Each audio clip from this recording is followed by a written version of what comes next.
This podcast is a part of the Podmania Podcasting Network. Check out podmania.co.uk to check out more of our great podcasts, features, reviews, match ratings and previews spanning the crazy and diverse world of professional wrestling.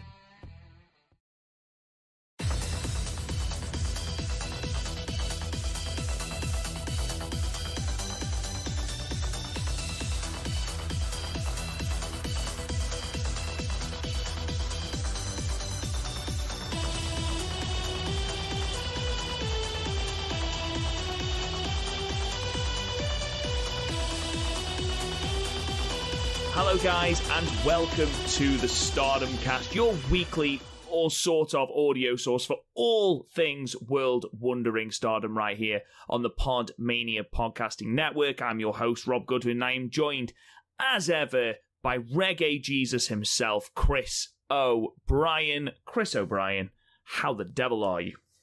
Kicking it old school, you're kicking it back to when we used to do NXT UK with that one. I know. I don't know what it was. I was lying in the bath.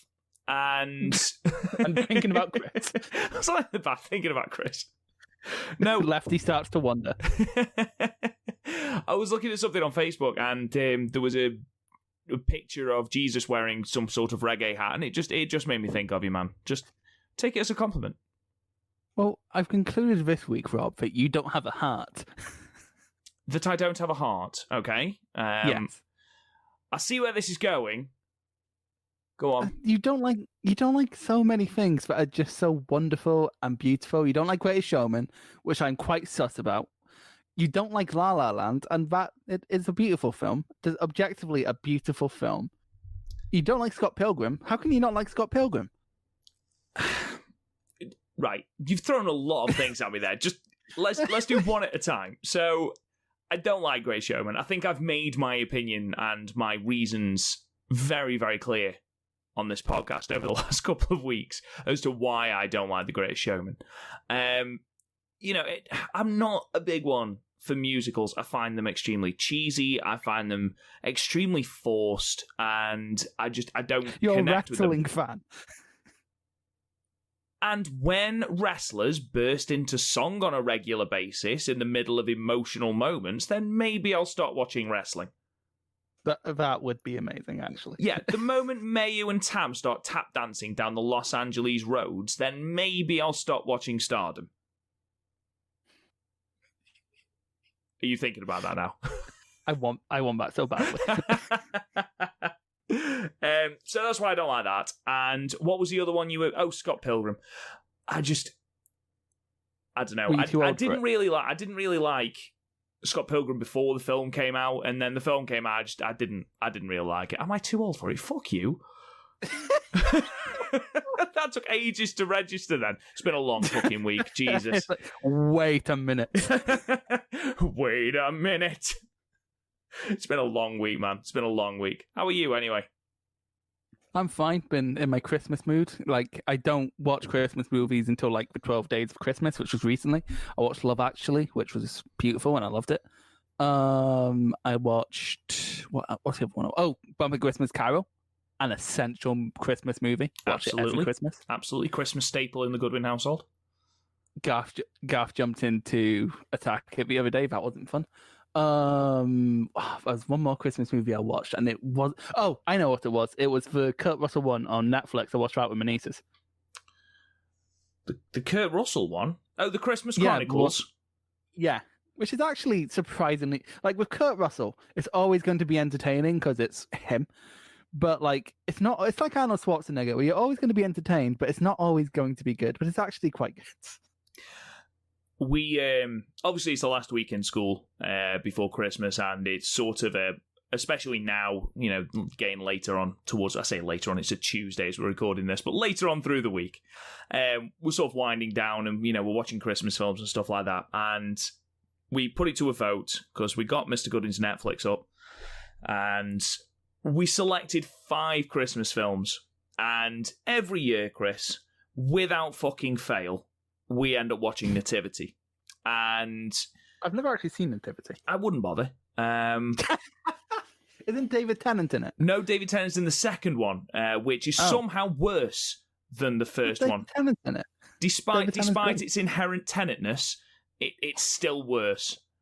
But this year, I thought, you know what? I've got quite a mature class. You know, they aren't going to want to watch Nativity. And actually, I sort of started sounding some of my kids out about. I was like, you don't want to watch fucking Nativity, do you? And they were like, no, it's so good. And why would we want to watch that? No, of course we don't. I was like, get in. So we did the vote. Muppets Christmas Carol. Got a couple of votes. I was like, I'm quietly confident here. The Grinch with Benedict Cumberbatch in. Got a couple of votes. And I was like, come on, get in. Nativity comes up. Every fucker's hand shoots up. I was like, not again! You little cunt! You lied to me! So there I am, watching that goddamn film again for what feels like the 20th time. And it's just... It's one of those that you can't hate, no matter how shit the film is, how shit the acting is, how shit the premise is, and how much you really want to hate it and how much you don't want to watch it. You end up watching it and you end up engaged in the film, even though you know what happens because you've seen it 18 fucking times. It's like when you're babysitting and there's a kid show on and you accidentally end up fairly invested in what's happening and then the kids walked off and you haven't noticed. I went to my mate's house in Gloucestershire, which for our American audiences is sort of downwards from Stoke, because like the American audience are going to know where fucking Stoke is. Yeah, it's like it's just to a point. It is the number one infected area in England with coronavirus. So woohoo, go us! We just went back into tier 3. That's fun. Yeah, we find out if we've come out of tier 3 tomorrow, and there is absolutely not a jot of hope that we are out of it. Anyway, so I went to go see my friend in Gloucestershire, and he's got 2 children, one of whom appears to be allergic to absolutely everything, and then I think she was 2 at the time, and we were sat in his living room, and Shaun the Sheep was on. Now, bearing in mind that a large majority of Shaun the Sheep is silent, because Shaun the Sheep is a sheep, and sheep can't talk. Even in that cartoon universe, sheep can't talk. So I found myself, after about 15 episodes of this, I found myself ignoring my friend to watch Shaun the Sheep with his 2 very young children. You just can't help it. You get so invested in the storylines. You know, the plot thickens. Oh my God, what if that sheep is doing something with this sheep? What if that's an evil sheep? None of it's true, of course. It's a children's program, but even so. Have I ever told you about the time I ended up watching a Christmas movie in March in school? Right. Because the teacher came in really hungover. And he was CDT teacher, which of course means like being in a workshop, and he couldn't handle the sound of mallets. And our school literally only had like between like 5 and 10 DVDs among all departments that weren't education related. So he just got the one that was in the department, which was Scrooged, and put it on. Outstanding. And told us not to tell anyone. It was the sound of mallets. We should probably get into Stardom now. Well, the reason we are riffing so much is because we are going to talk through 4 shows today. Not all the matches. We're not that mental, but we are looking. In my case, a majority of the matches I did end up watching most of them. Yeah. We're talking about the shows from the 28th in Mutsu, the 29th in Morioka. Morioka? Mario Kart. You know when your mind goes back, it's Morioka. I don't know why I died myself. From the 6th in Toyama and the 13th as well. We're going to talk about all of those shows, but before we do, just a quick question, Chris. Oh. This was posted all over Twitter, and it was in our Discord as well, that Tokyo Sports have produced their awards for this year. And the one that really stood out to us, obviously, because we do a Stardom podcast, was that Julia had won the Woman of the Year award in the Tokyo Sports Awards. And I just wanted to ask your opinion on that, Chris, to be honest.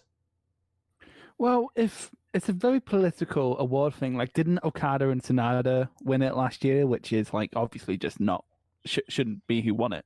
So it's sort of like PWI where it comes out and everyone, like, despite knowing it's a political thing, despite knowing that some money for advertising may be involved, everyone just sort of bitches about it anyway, which is kind of what happened in our Discord, except we mostly agreed.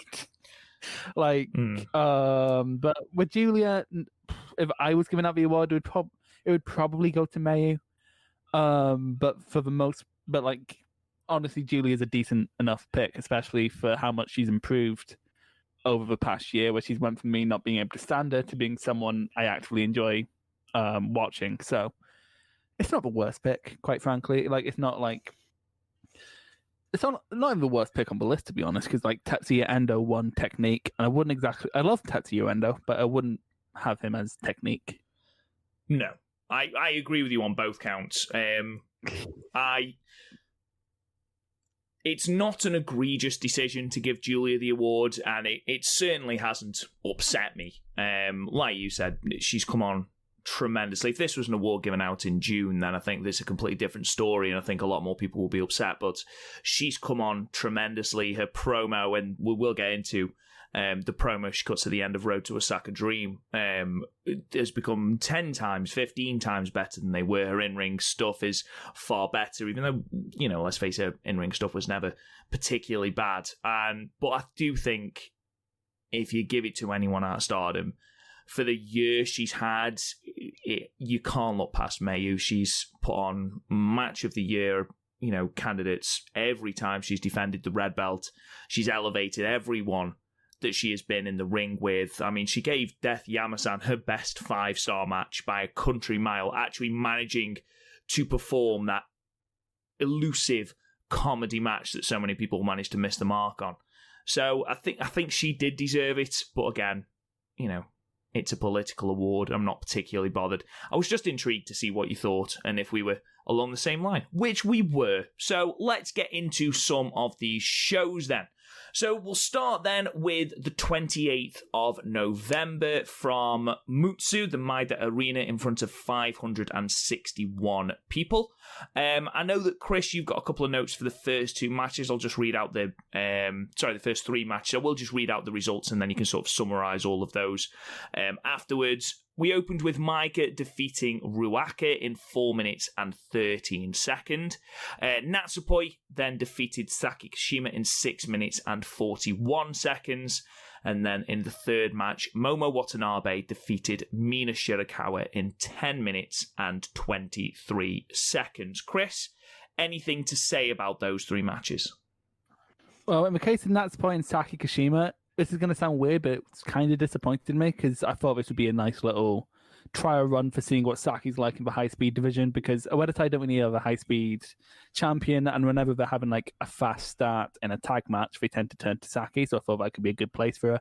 But she kind of kept slowing it down, and it makes sense. It was more my own expectations. The first thing I noticed, though, was how very not socially distanced this audience was.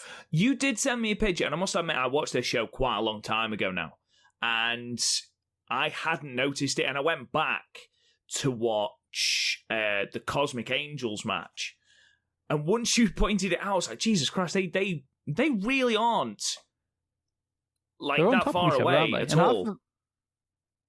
And half of them aren't wearing their fucking mask properly. Like, half of them have their nose up, and mask is like, that's not. You're gonna make someone sick, you cunt. But yeah, this match was fun though. Like, Natsupoi just always makes me like. She's just great. I'm just really looking forward to her Azumi match, which probably isn't going to be until like end year climax. No, not even end year climax. It's going to be probably anniversary. But oh well. And then the Momo and Shirakawa match. I did enjoy it. I enjoyed it more than I thought I would. Like when was the last Shirakawa singles match? Was it Tam? Mina's? Yeah. No, Oh, she took on Lady C. Oh, okay. Well, this is her highest profile singles match since Tam, I'll say. Yeah. And unlike the Tam match where like both of us were like actually like, was this a good idea for signing? Mina didn't seem out of place. Like she wasn't on Momo's level, obviously, but like the improvement between the Tam match and this match in terms of singles chops, can't fault her. She is getting a lot better. She's throwing the back fist last, which is probably the best decision she's ever made. So yeah, you and that fucking hatred of that move. But because I love a good back fist, right? Like Kenta Kobashi, Eddie Kingston, a third person, Aja Kong. There we go. There's a name. I love a good back fist, and Mina Shirakawa's wasn't a good back fist, so it's not. Drop it. Let's move on then. Match 4, tag team action. So the Cosmic Angels team of Tam Nakano and Unagi defeat Saya Iida and Riho at 10 minutes and 28 seconds with the Tiger Suplex. Cosmic Angels promo, man. Jesus fucking Christ. I don't hate them. I'm slightly confused by them half the time, but you know, I do enjoy them on a like weird level. Like I'm someone who watches kaiju big battle sometimes, so like I'm into the weirder stuff. So I just kind of like the fact that they're clearly like, you know, going backstage, smoking some of the good green. You know, I obviously don't take drugs. Listen to me, but yeah, just I like the vibe, Rob. I'm into the vibe. I don't get it at all, man. I'll be honest, and too old for it. I don't. There's something not clicking for me, and I must admit, post 13th of December show, there's a little bit more clarity about Tam's actions, but as a team, I don't understand what their goals are. Like, they just cut the same weird space shuttle promo that doesn't really make any fucking sense. Like, at all. I mean, Tam's always been a fairly strange promo anyway, but this is just next level shit. And once they add Mina doing, which, by the way, her English, tremendous. So, absolute props there. And I know she can speak English quite well, someone in the Discord was telling me, but now that you've added that bit about I am your cabin girl, please put your seatbelts on, and the fact they transitioned from the word seatbelt into title belt, I don't get them. I don't understand it. I don't particularly like them. And I know that we are supposed to see them as faces, but I just find them so bizarre and out there. And I think it is because I'm so confused over what their actual motivations are as a team. I don't get it.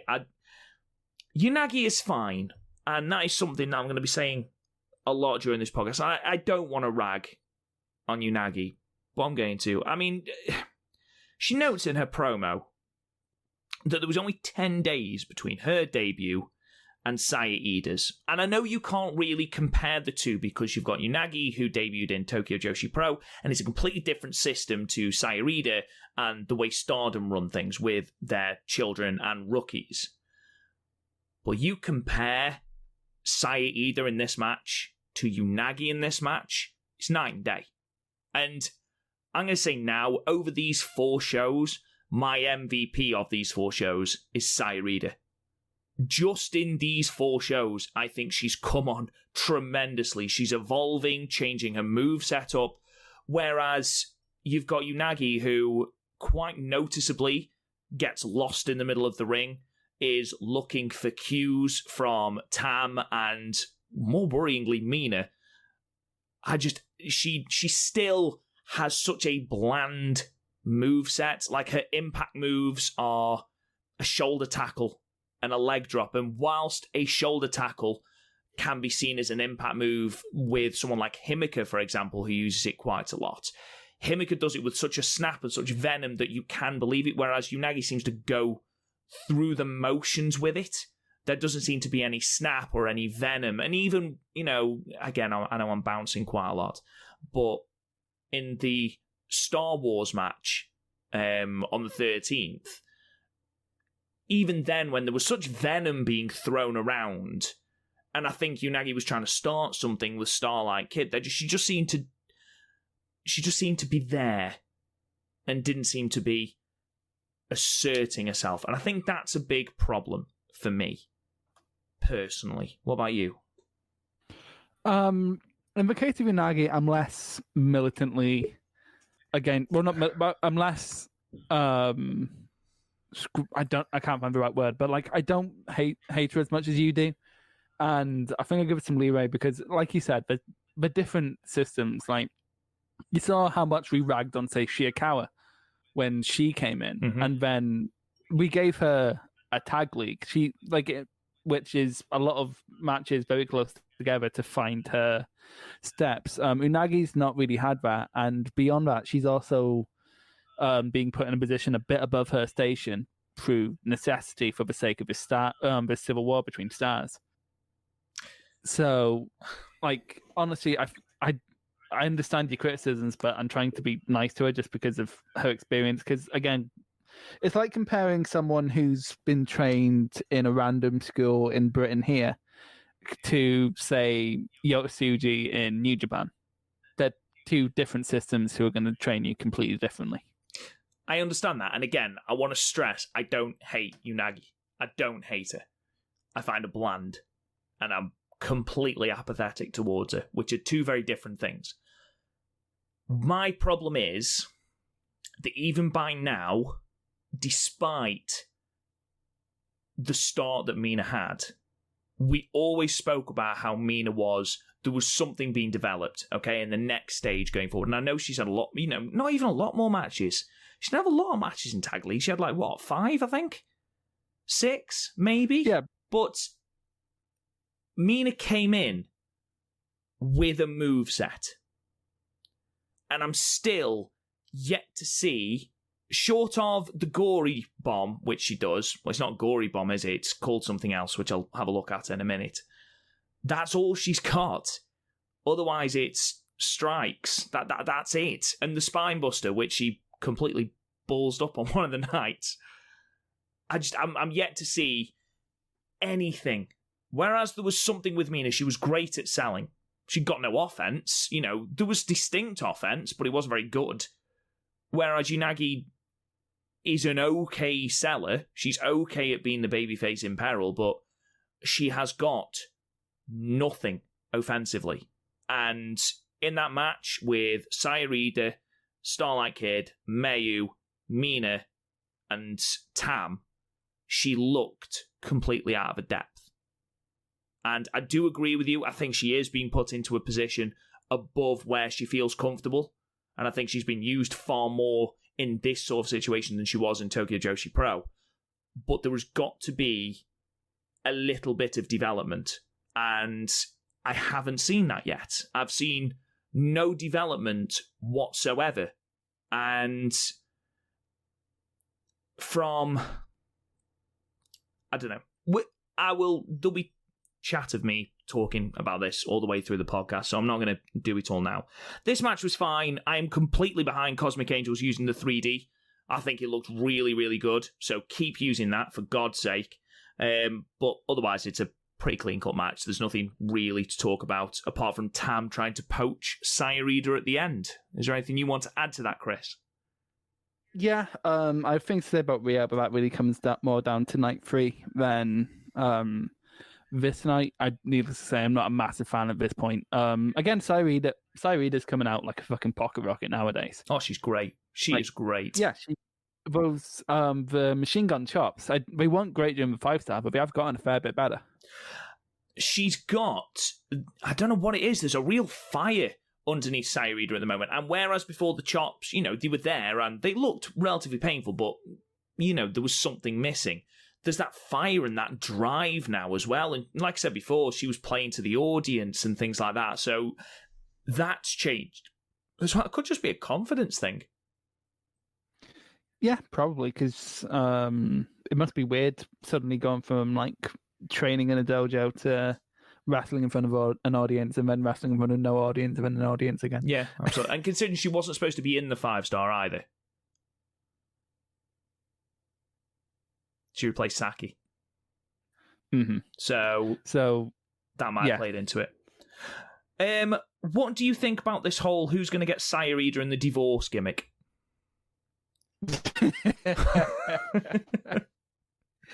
I'm into it. I like seeing broken homes. So Whoa! I'm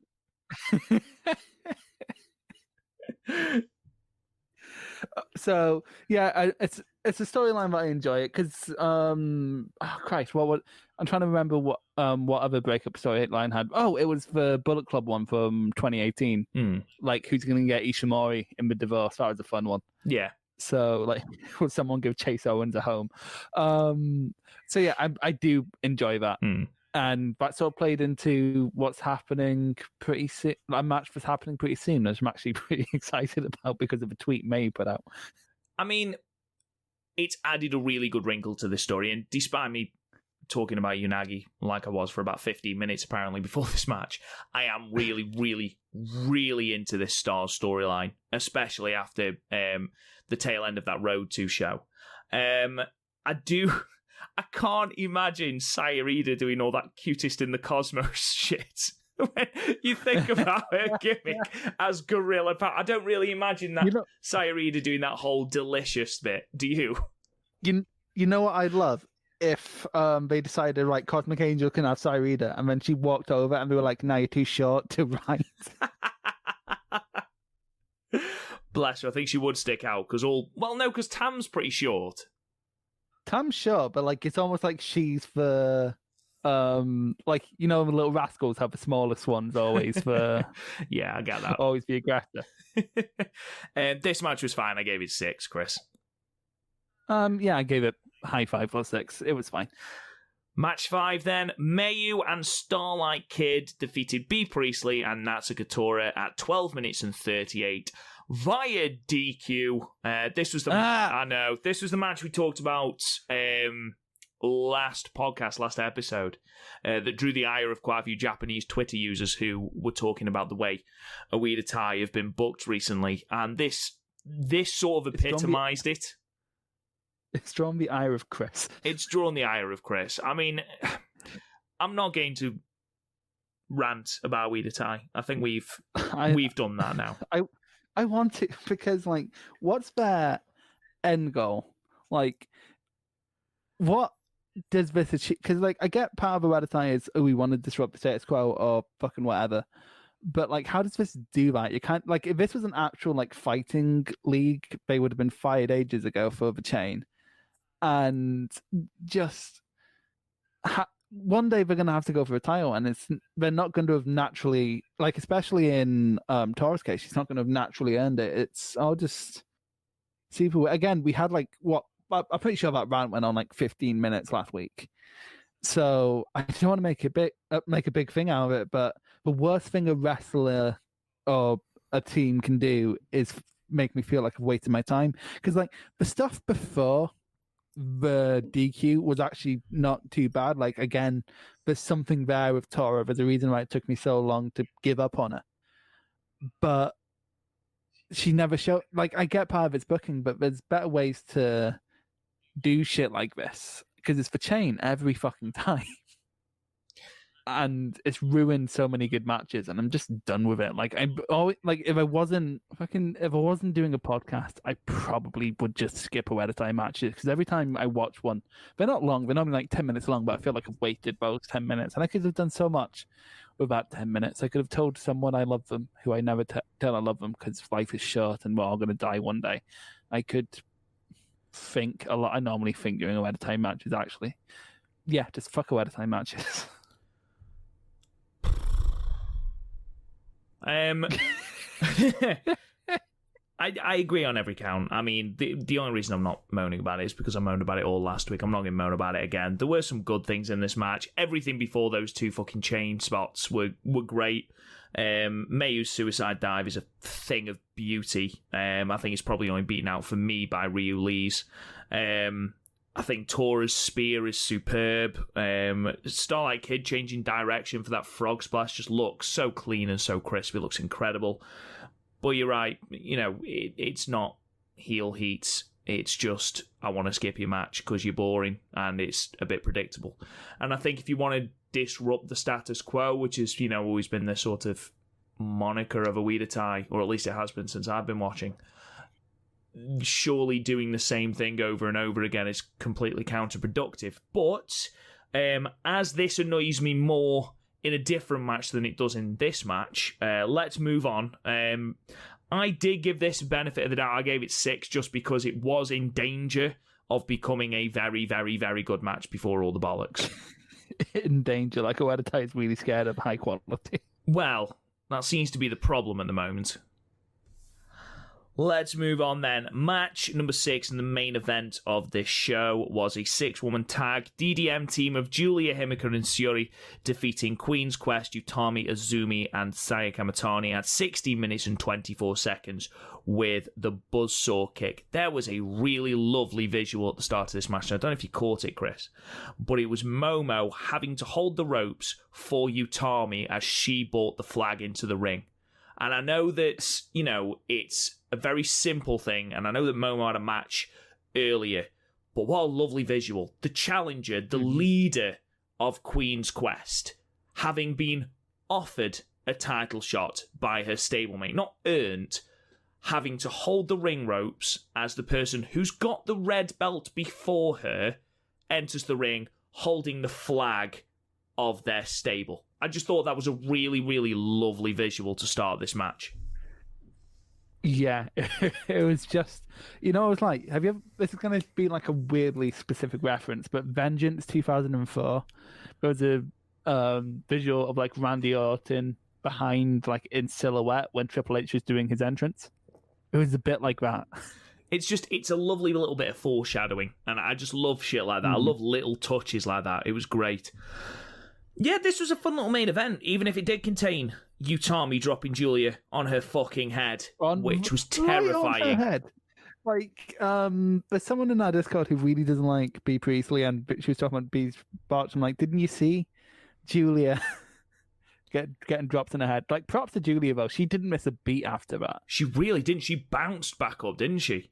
Yeah, it was just, she sort of like just managed to roll through it and just continue onto another spot, because there's no way there was going to be a spot planned after that. It was going to be like a big backdrop spot, but she was just dropped halfway through. I'm very curious about how the botch happened, because like normally you just drop with her, wouldn't you? So what I don't know. It was for so Julia's on the apron, and Utami is attempting to back suplex her back into the ring, isn't she? And I don't know if she just doesn't get the right amount of leverage, but I don't know if it's the fact that leaning over the top rope, you can't get the purchase you need, maybe? I don't know. Maybe it's angles. Maybe she just slipped. I don't know. Yeah. It looked a dangerous spot beforehand. It's not... It's weird for that, because she's not botchy, is she? Like, not at all. If she is, it's been very, very small up to now. Yeah. Apart from like when in the recent match where that seems to be the whole point. But yeah, so I don't know. It's like, it's not a black mark. Like, honestly, the only thing you can really take out of it, apart from yay, no one died, is Julia's really good in a crisis. Absolutely. Calming influence, mate.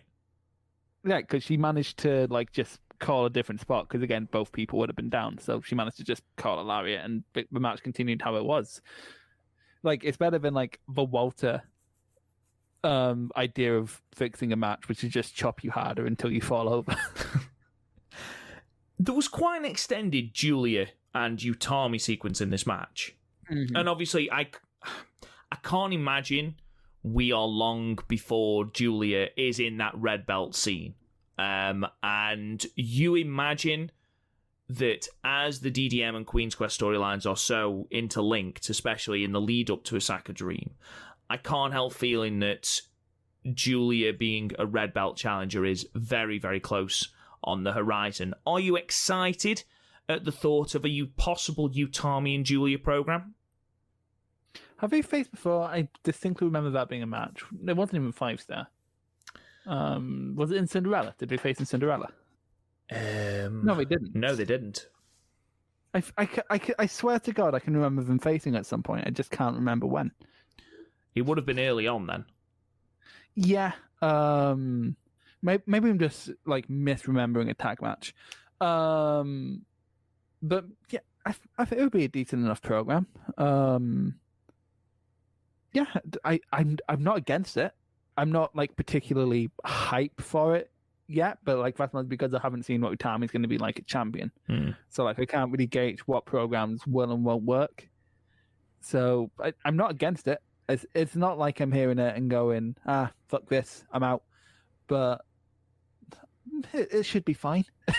It's not Tora challenging, is what you're saying. Yeah. No, basically what I'm thinking, it's like when you hear, like, you know, when you hear the new Planet of the Apes movie coming out, it's like, well, I'm not going to hate it. I'll watch it, not sure. But like, I'll watch it and I'll probably enjoy it. I'm not going to think about it much when it's over. Well, I have a podcast. But after that, it's Saya's birthday, and we celebrate this by her being fucking murdered in the lead up to the finishing buzzsaw kick. They hit that poor girl with fucking everything before the end of this match. They absolutely destroyed her. You're not going to sell? Well, we're going to force you to sell. I love the fact that they're keeping Suri so strong in this match. Do you have birthday dumps down in England? We have birthday beats. Which is probably the same thing. We hit someone for the amount of time they've been alive. Yeah, which is why, that's the kind of culture we live in nowadays. It's your birthday. Well, I'm going to beat you up for being born on this day. Nowadays, that's been every birthday for the past 15 years. And the only reason it wasn't before that is because it's poor form to hit a child. Where were you going with that? Just wanting to know if there was birthday beats and you wondering if that's what Saya was getting? Yeah, that's literally it. It's like, is that just what's happening, except replace punches with signature moves? It was like Suri had stored up all her finishers on Here Comes the Pain and just used them in one horrible volley of moves. It was like oh my God. It's like in Fire Pro where you're against an AI who just won't stay down. Exactly. I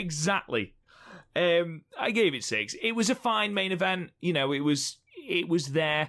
You'll hear us saying this a lot, especially in the first 3 of these shows. They are effectively glorified house shows. So aside from the stars stuff, not a lot happens. I enjoyed the dynamics of this match, like how Shuri was like the default high-speed worker with Azumi because Himiko and Julia are the size they are.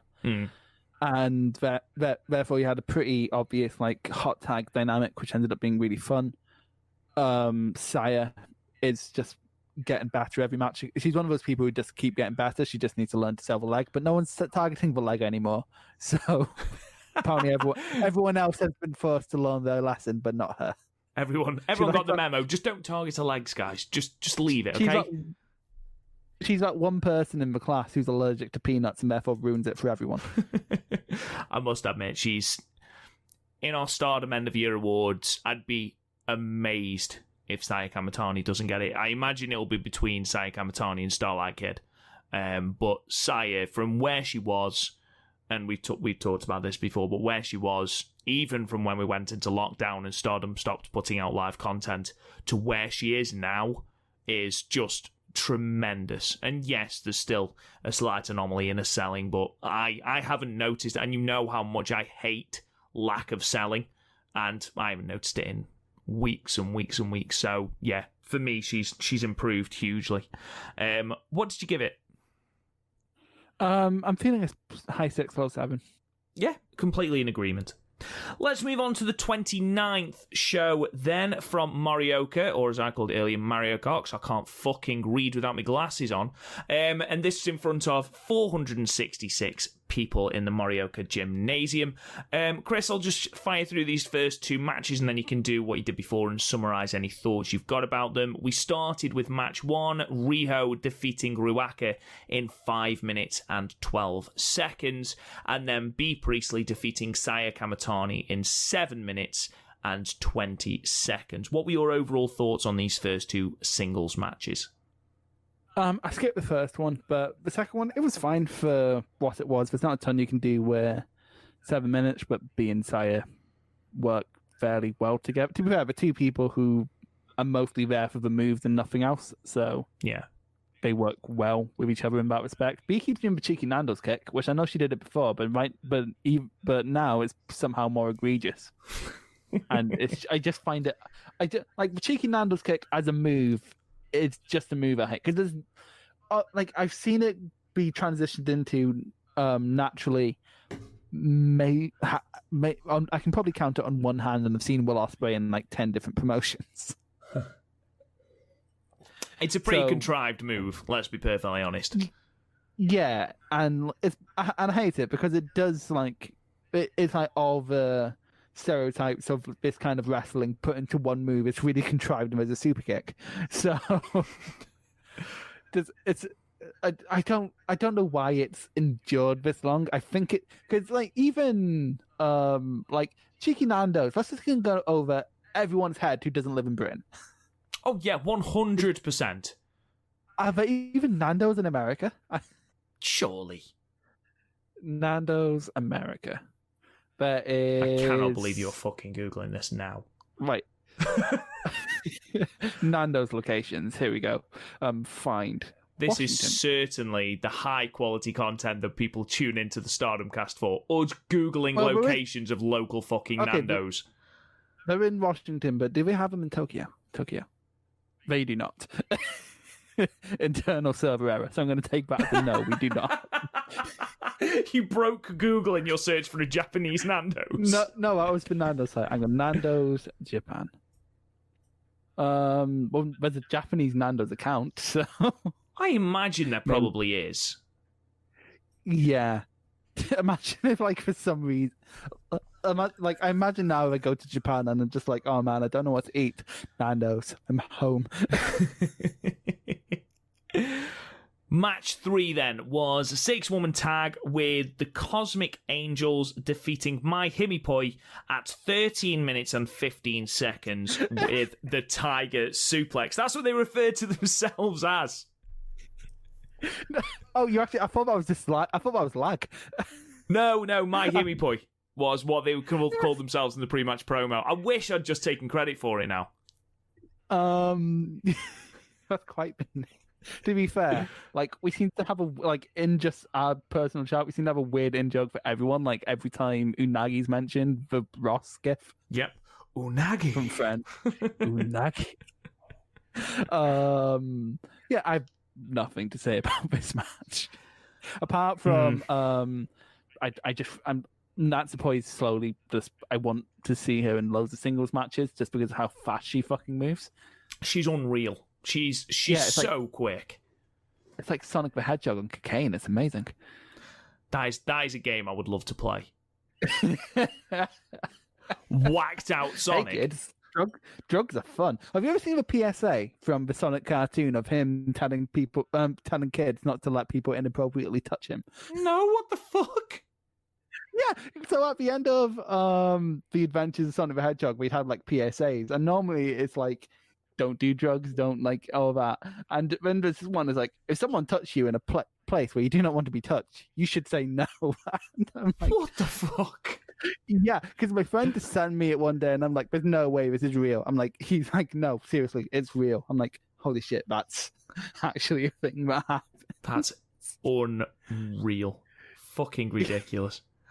Yeah, I haven't got a lot to say about this match myself, to be perfectly honest. The crowd in Morioka did not react to Mina or Unagi at all. There was nothing. There was no reaction to their offense or anything. And I was just wondering if they were a quiet crowd. And I don't think they were the loudest crowd, but it was noticeable that there was no reaction. Unagi has usurped Mina as the faction punching bag, which suits her, as she still only has a spine buster as something that's even close to an interesting move. I think the problem is, as well, the promos where they just ramble about space. It's so hard for a crowd to invest in what they're saying because what they're saying doesn't make sense. I imagine just one day out of nowhere, Aerostar is just going to be behind them. And then it's just going to slowly build up with random space-themed wrestlers. The thing is, they started with this space thing, then went into the seatbelt thing, and then transitioned into going for the Artists of Stardom belts.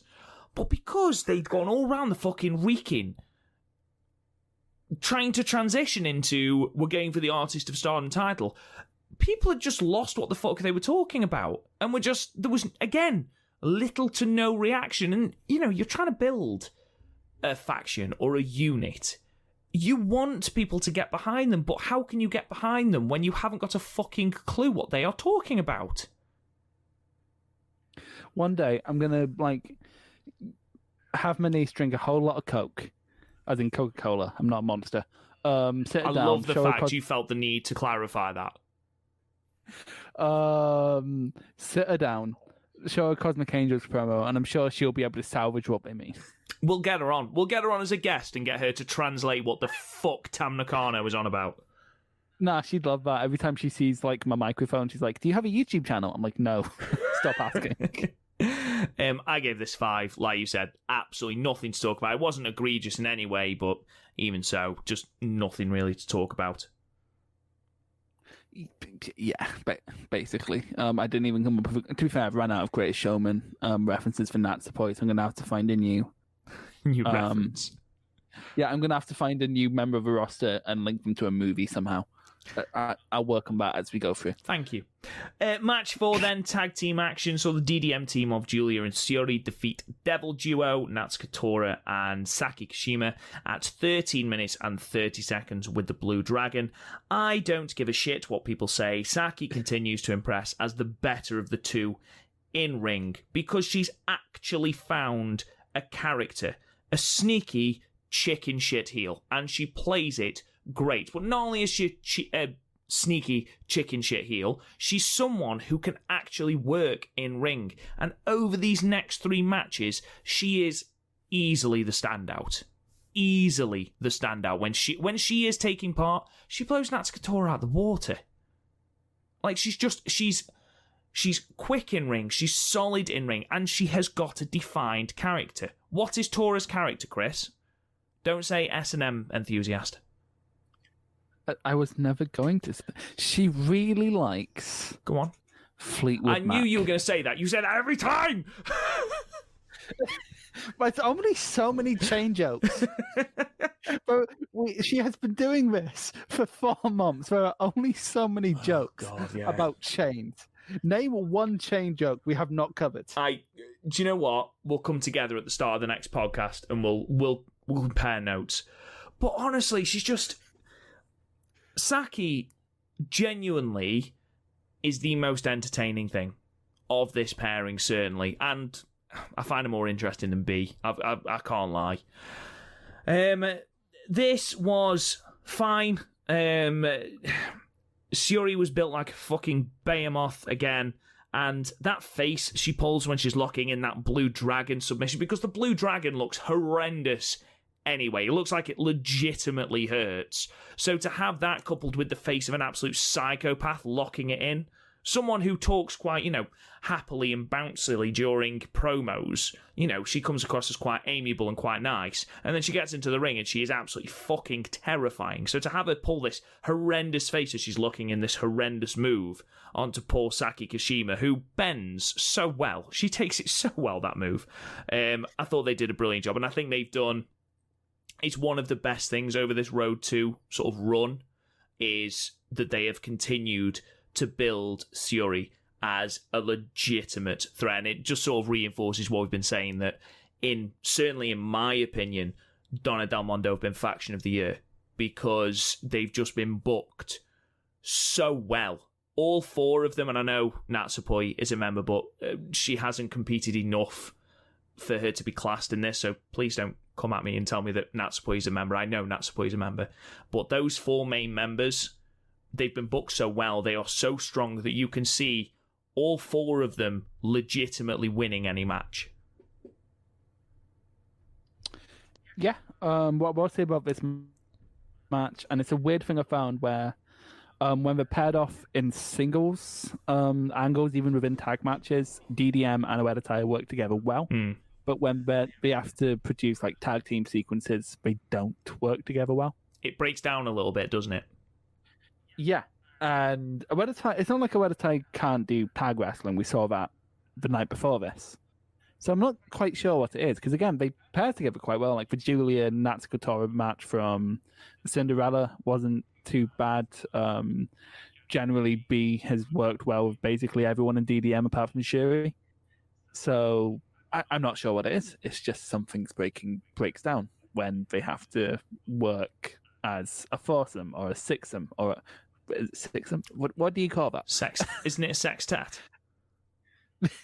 Why are you laughing at that? You are such a child. No, it's not. It sounds like a girl band from the 50s. The Sextets. Yeah. I gave it a 6. I thought this was decent. Plus, we had the added bonus of an actual finish in a Oedo Tai match, so it gets an extra star just for that. I don't think we should give them star for what is expected from everyone else. I will take everything I fucking get with this faction at the moment. Do you mark your kids the same way? That's why so many of them are A's. So let's finish off with the main event then of this show, which was again another 6-woman tag. The Queen's Quest team of Azumi, Momo Watanabe, and Utami defeating the Stars team of Mayu, Starlight Kid, and Saida at 17 minutes and 32 seconds with the Tequila Sunrise. And you know what? Sometimes matches are just fun to watch without any real hot takes or storyline progression, and this was one of them. Yeah, it was like an old Ring of Honor main event where you just have 6 really good workers in there fight, and everyone's sort of paired off in a way. Like Utami and Mayu are going at it a lot because there's still heat from Mayu losing a title. Starlight and Azumi are perpetually together, and Momo needs someone to abuse, and Sairida's there, so that happens. Yeah, a agreed. lot. And yeah, I can't complain about any of those pairings, especially Azumi and Starlight. I could watch them go for hours. Although I probably couldn't. I'd probably bitch about it. But I'm trying to. It's gone too long. Here. Don't get me started on long matches. I'm still angering people about Segura versus Go. But anyway, yeah, Queen's Quest and Stars are probably the best tag team pairing in Stardom right now in terms of like consistency and just hold that thought ready for the next show, shall we? Just hold what you've just said in your head. Right, but there's a very, very big discrepancy in the next show, but there's a very big reason for that. Well, actually about a 4'9" reason, which we'll fucking get to. But yeah, I just really enjoy. Like, I have nothing. It's one of those weird matches where I have nothing to say about it. It just kind of fucks, and you should just go out your way to watch it. You know what it's like? It's not as good, but like it's Zeus and Kenta Miyahara from Champions Carnival. Cunt. I've been waiting all podcast for you to say his name. So, because like in the case of that match, I have it's like my 16th or 17th favorite match of the year, but I have absolutely nothing to say about it. It just bangs, and it's sort of the same with like DDT tag matches. That's the case here, where like there's nothing deep, there's nothing, like it's not 5 layers down in the lore of wrestling or anything. You don't need to have been watching for years and years and years to get it. You're just sort of watching it, and it's fairly cool people doing fairly cool things, and you enjoy yourself. Absolutely. Like if this was a movie, it would be Kill Bill. Yeah, it's a good comparison, to be fair. I love you now. You've actually watched some films and get lots of references. Apart from when I watched Jurassic Park. Well, I'll die on the hill that no one does a better desperation super kick than Mayu. Oh, the way she sort of folds out of it. Oh, it's great. Beautiful. It's so good. I think Marufuji used to do the same thing, but the difference between that Mayu and Marufuji is Mayu is basically a Stretch Armstrong. She's all legs. So, when she's like a cat, you know when you pick a cat up and it's like telescopic, and you're just like, what the fuck does this cat like? When I started picking this cat up, it was what the fuck, and then you're just holding it underneath its arms. It's like legs. Cats don't have arms. Legs. I don't tend to pick cats up. Are you not a cat person? No, there's just no cats roaming around this house. Okay, fair enough. We're a family of dog people. Fair enough then. Fair enough. But yeah, she just seems to extend, and she just sells so fucking well. It adds another dimension to this match. Another suplex off between her and Utami. I'm here for that. Absolutely here for that. And then we get the closing sequence, which I know we talked about how there isn't a lot to go on this match in storyline progression, but this was the one soul taker had. And that was that basically Momo hasn't exactly been booked especially well in the lead up to the title match in Osaka. And you get the impression that she knows it as well, and she's desperate to make an impression. And she does that by launching Sayarida into the fucking stratosphere with this Tequila Sunrise. I'm not joking. The height Sayarida gets on this fucking move is unreal, to the point where Momo can't bridge because Sayarida is halfway through the fucking crowd. She's launched her into the audience. It was brilliant. She put a little bit too much stank on it, which was great. Real proper, I've got to prove myself. I am going to finish this match, and I'm going to finish it now. Brilliant. Really, really good. And then in a promo, she sort of adds on to that by saying that she is on the rise. But overall, a really, really entertaining main event. I gave it high 7, Chris. I thought it was really, really good. Yeah, I give it a high 7. I really enjoyed it. We are just like 6 people who are eternally going to work fairly well together. Yeah. Absolutely.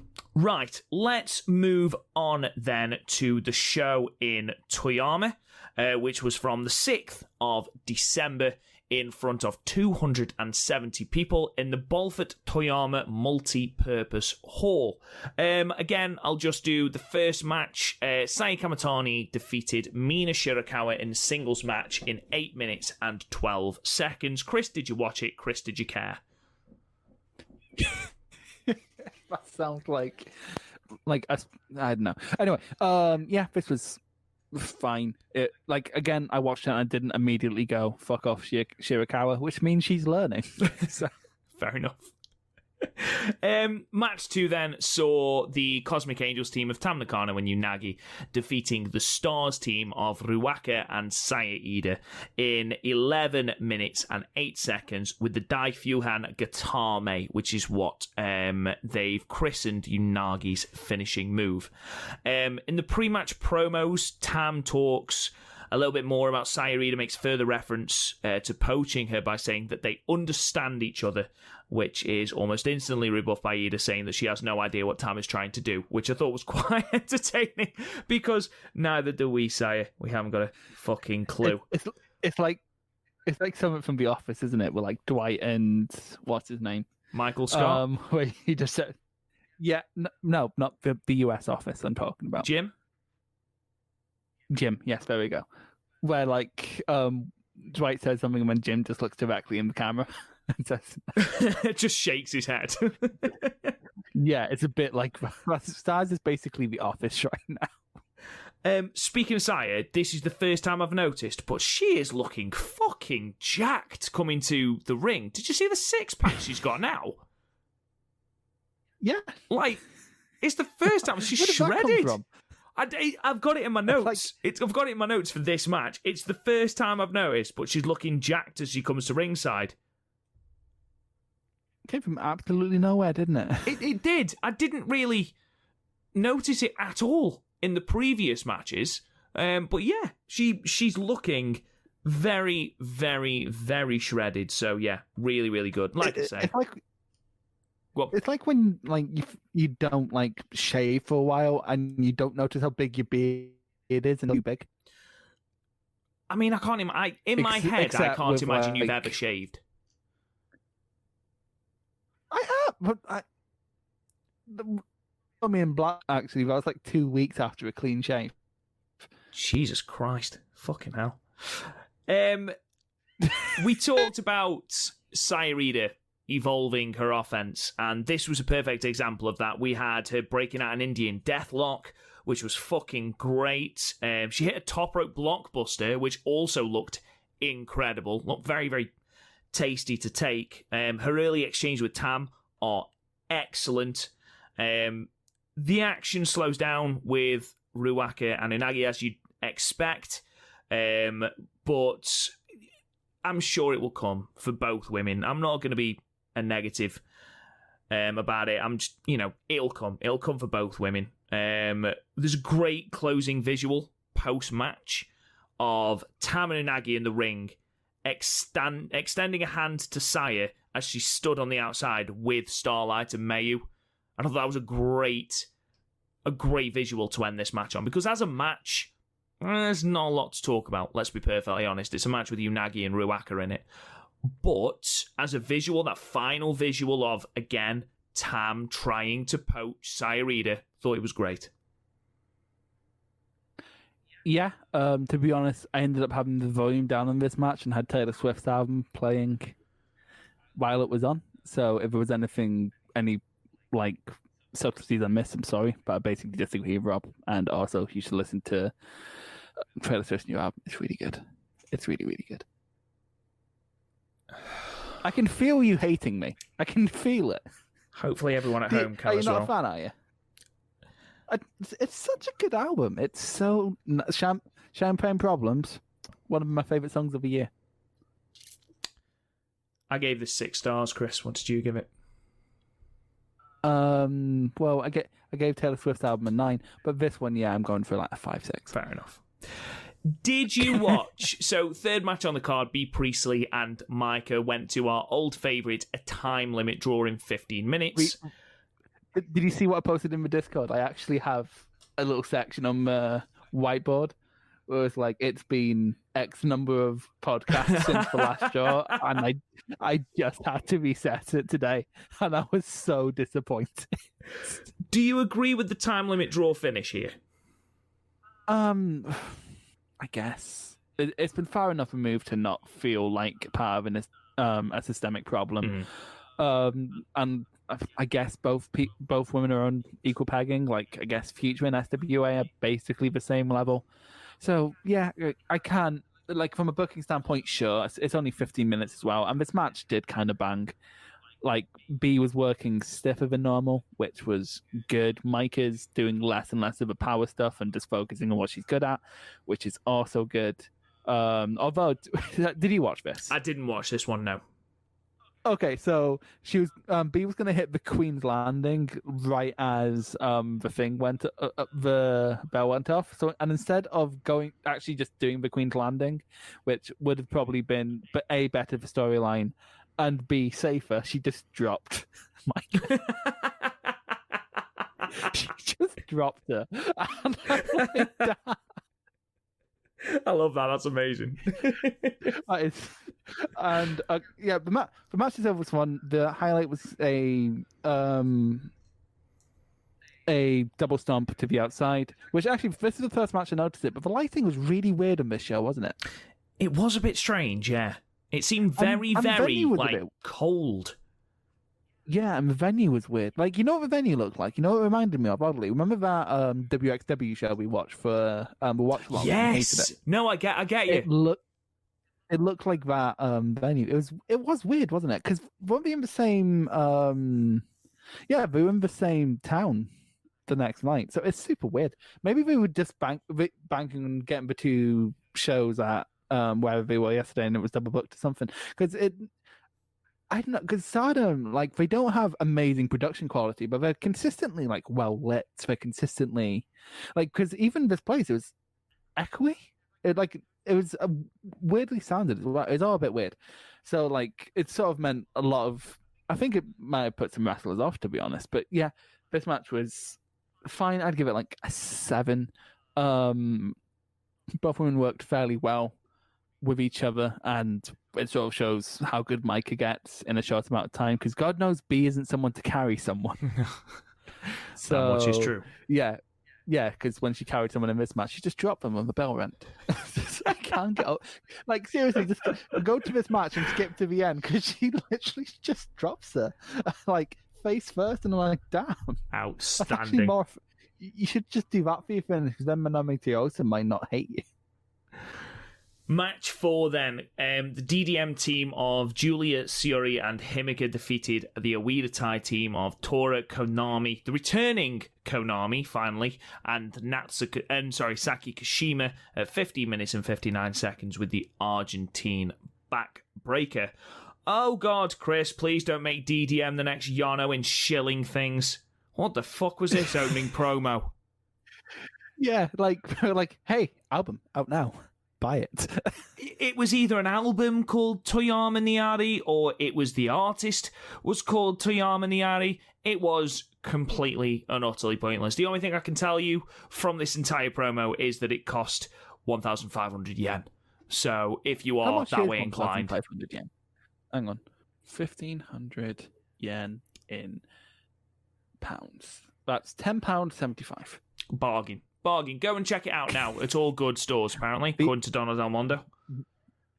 The arts are dying. Support them. But why would you do this? I mean, these are 3 of your biggest stars in the company. Don't make them fucking shillers. You don't make Mayu do that. Mayu would probably forget.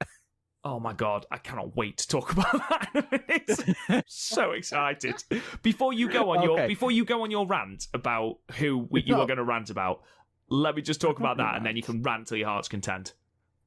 Okay. Well, you mean on the last one? Yeah. Yeah. But I remember. So this match itself, it's sort of proves the same thing I had with DDM and Oedo the night before, where they work really well when paired off, but they don't work well when there's a lot of moving parts. For example, Konami and Suri here, loved it. Like, just doing the Tomohiro Ishii Shibata thing where we just sit down and invite each other to kick them. Like, and it's not just that, they planted themselves. They jumped 4 foot in the air to sit down, didn't they? Yeah, they were throwing themselves like a toddler throwing a champion. It's like, kick me. I want this program so badly now, and I want them to do it under like weird MMA rules. I want there to be blood and a walk away knockout, and I'm probably just. That's probably never going to happen, but I want it. If this is a singles match that we get at year-end climax, I am all the way down for that.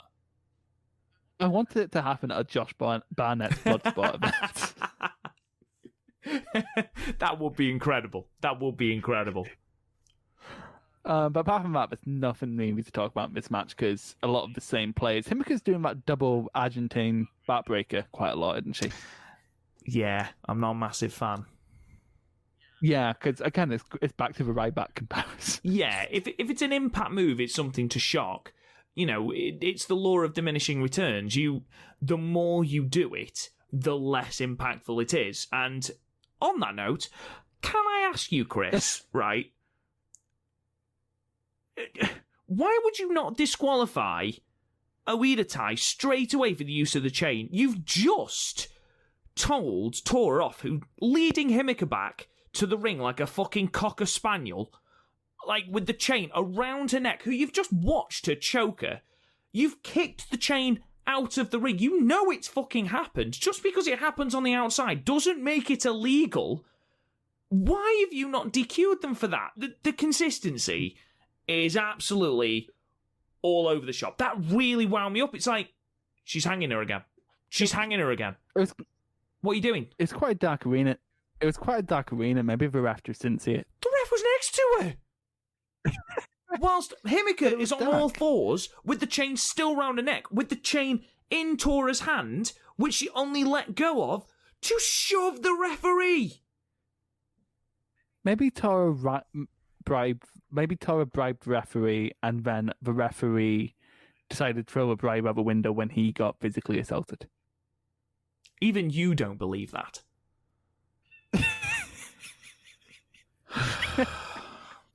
I believe some wild things for Rob Goodwin. That's true.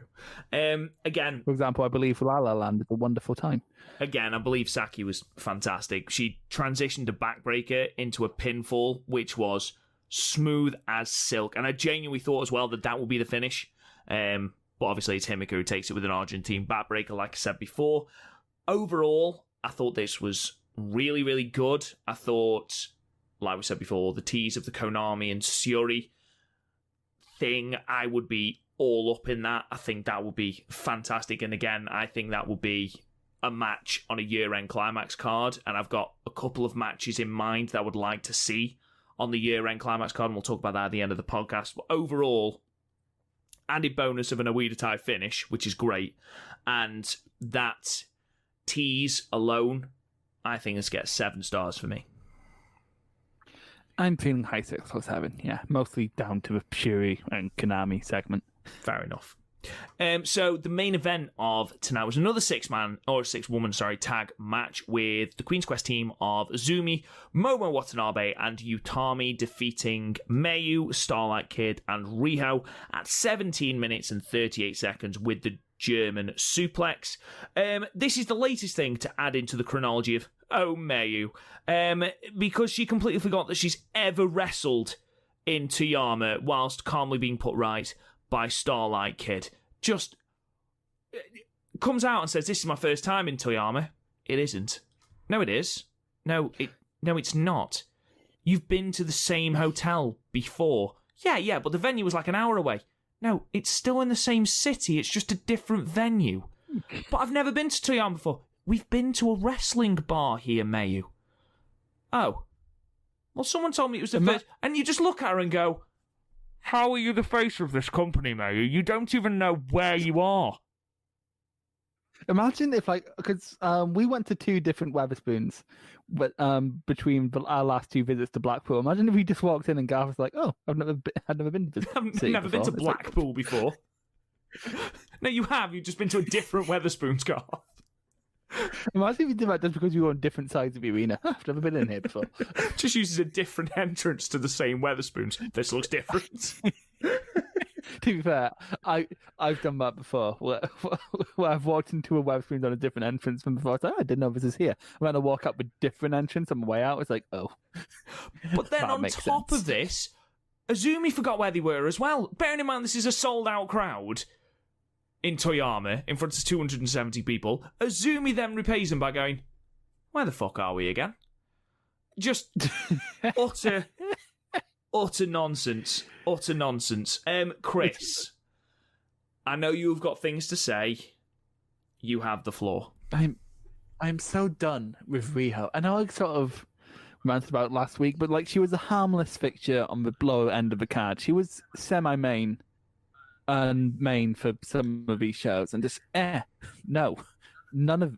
She smiled throughout the whole fucking match, and I'm sorry, you're in the main event on a Stardom card where you have the chance to pin the World of Stardom champion, as well as what many people consider to be the greatest white belt champion ever, as well as the person who beat you for the high speed belt. So, the what fuck? Why are you smiling? Why aren't you showing any intensity? Her character's all over the place because she literally in storyline has given away 2 shots at World Championship to Def Yamasan. That's literally a thing that has happened, and I get she wasn't booked to win that match, but she'll have some agency in how the match would end, and I know she's not awful. I've seen her have good matches in AEW. Hell, the fact that she had a really good match with Nyla Rose earlier in the year, who, again, God knows isn't someone to carry, just shows that she does have potential. But why smile? Stop smiling. Stop fucking smiling. And she still doesn't hit with any sort of... when she kicks someone, I don't believe it at all. And I have that same problem with Starlight. But now Starlight is actually kicking with some oomph. She's actually hitting with some oomph. Riho isn't. And I just don't want her around anymore. She's went from being something I don't care about to something that's actively annoying me. Because just stop smiling. I know it just sounds like I don't like it when people are happy, but stop fucking smiling. Wow. Okay. I mean, of everything that went wrong in this fucking match, that was literally bottom of the totem pole for me. Just everything that could have gone wrong in this fucking match went wrong in this match. Just everyone seemed off their game. I mean, you've got Starlight Kid just randomly stopping in the middle of an exchange with Azumi, apparently just completely forgetting where the fuck she was. You'd got Azumi falling off the ropes, which I think has legitimately hurt her knee, which is why she wasn't on the following card. You've got Mayu missing the Tiger Feint kick. You've got Momo whiffing kicks. It's just... It seemed far more house showy than any other match on these 3 cards thus far. And it felt very, very lackluster. And I don't know, I didn't enjoy it, which is, a first for a match containing Mayu. I don't know. I wasn't a fan. I wasn't a fan at all, Chris. It wasn't the best match ever. By that I mean basically everything Rob said is correct. Although, in their defense, May literally didn't know where she was. That is true. That is true. She got absolutely no idea where she was at all. Nor did Azumi. So, quite frankly, if you were suddenly teleported into, I don't know, the death zone from Doctor Who, you probably wouldn't be wrestling very well. You don't know how to wrestle to begin with, but I gave it 4. I thought it was... Considering we just basically seen this match, I didn't need to see it again. And then I thought I'd rather see Sayarida than Rio. I didn't enjoy it. I gave it 4. Yeah, I have nothing to say or add to that. Just skip this one. Just skip this whole card, to be honest. Maybe watch the Beavers Micah match, but just sort of skip the 28th. Is it the 28th? No, it's the 6th. No, it's the 6th.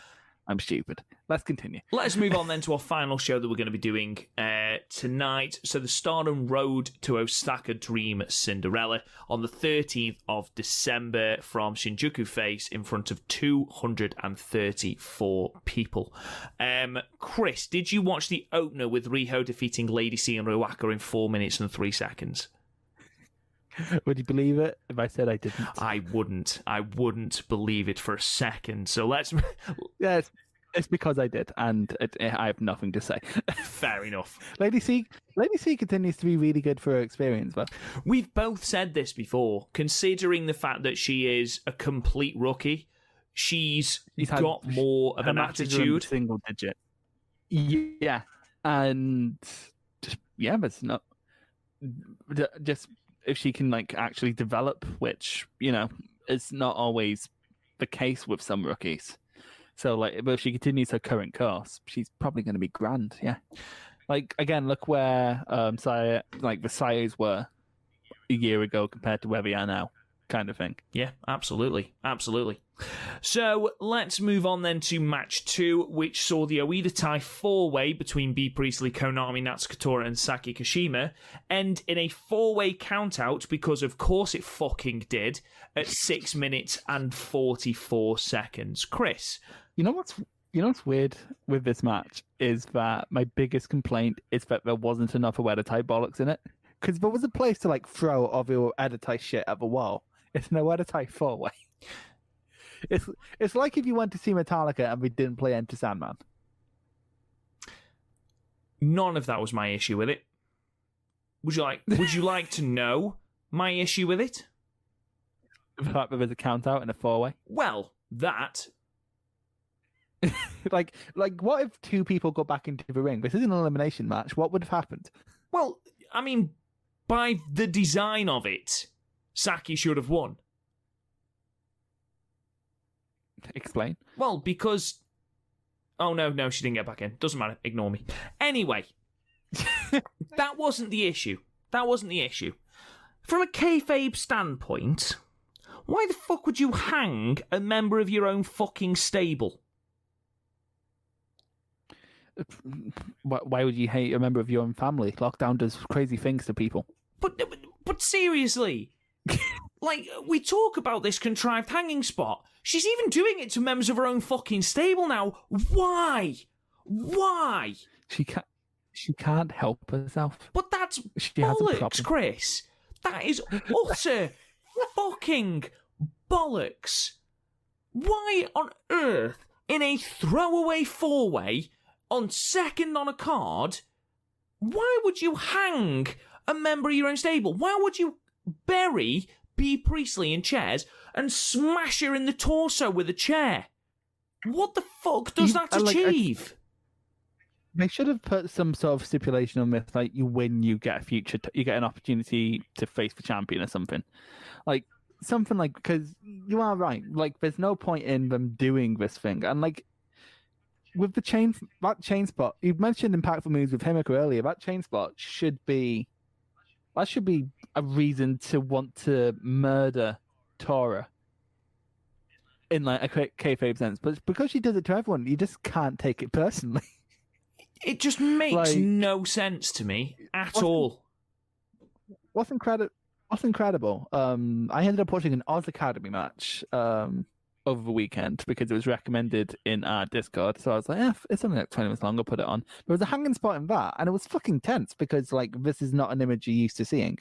And also like the girl was bloodied up, so like there was more imagery to it.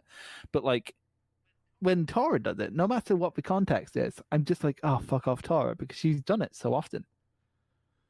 Like, she has ruined, because like when the hanging thing first happened with Konami back at No People Gate, we were kind of into it. We were like, oh shit, this is going to end up in a blood feud, and it just kind of didn't.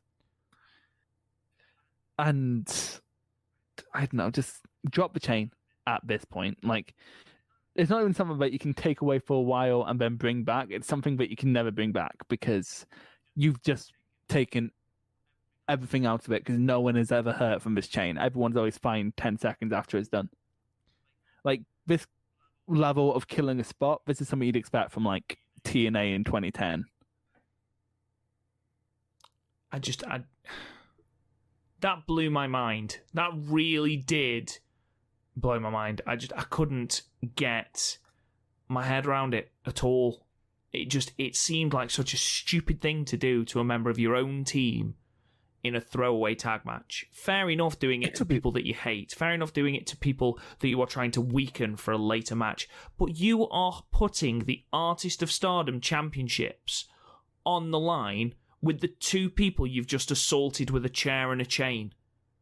From any sort of standpoint, Chris, tell me how that makes sense. Maybe you ought to tell the cult. It's fucking stupid is what it is. It could be worse. B could still be coming out to bring me the horizon. Oh, that's another thing, right?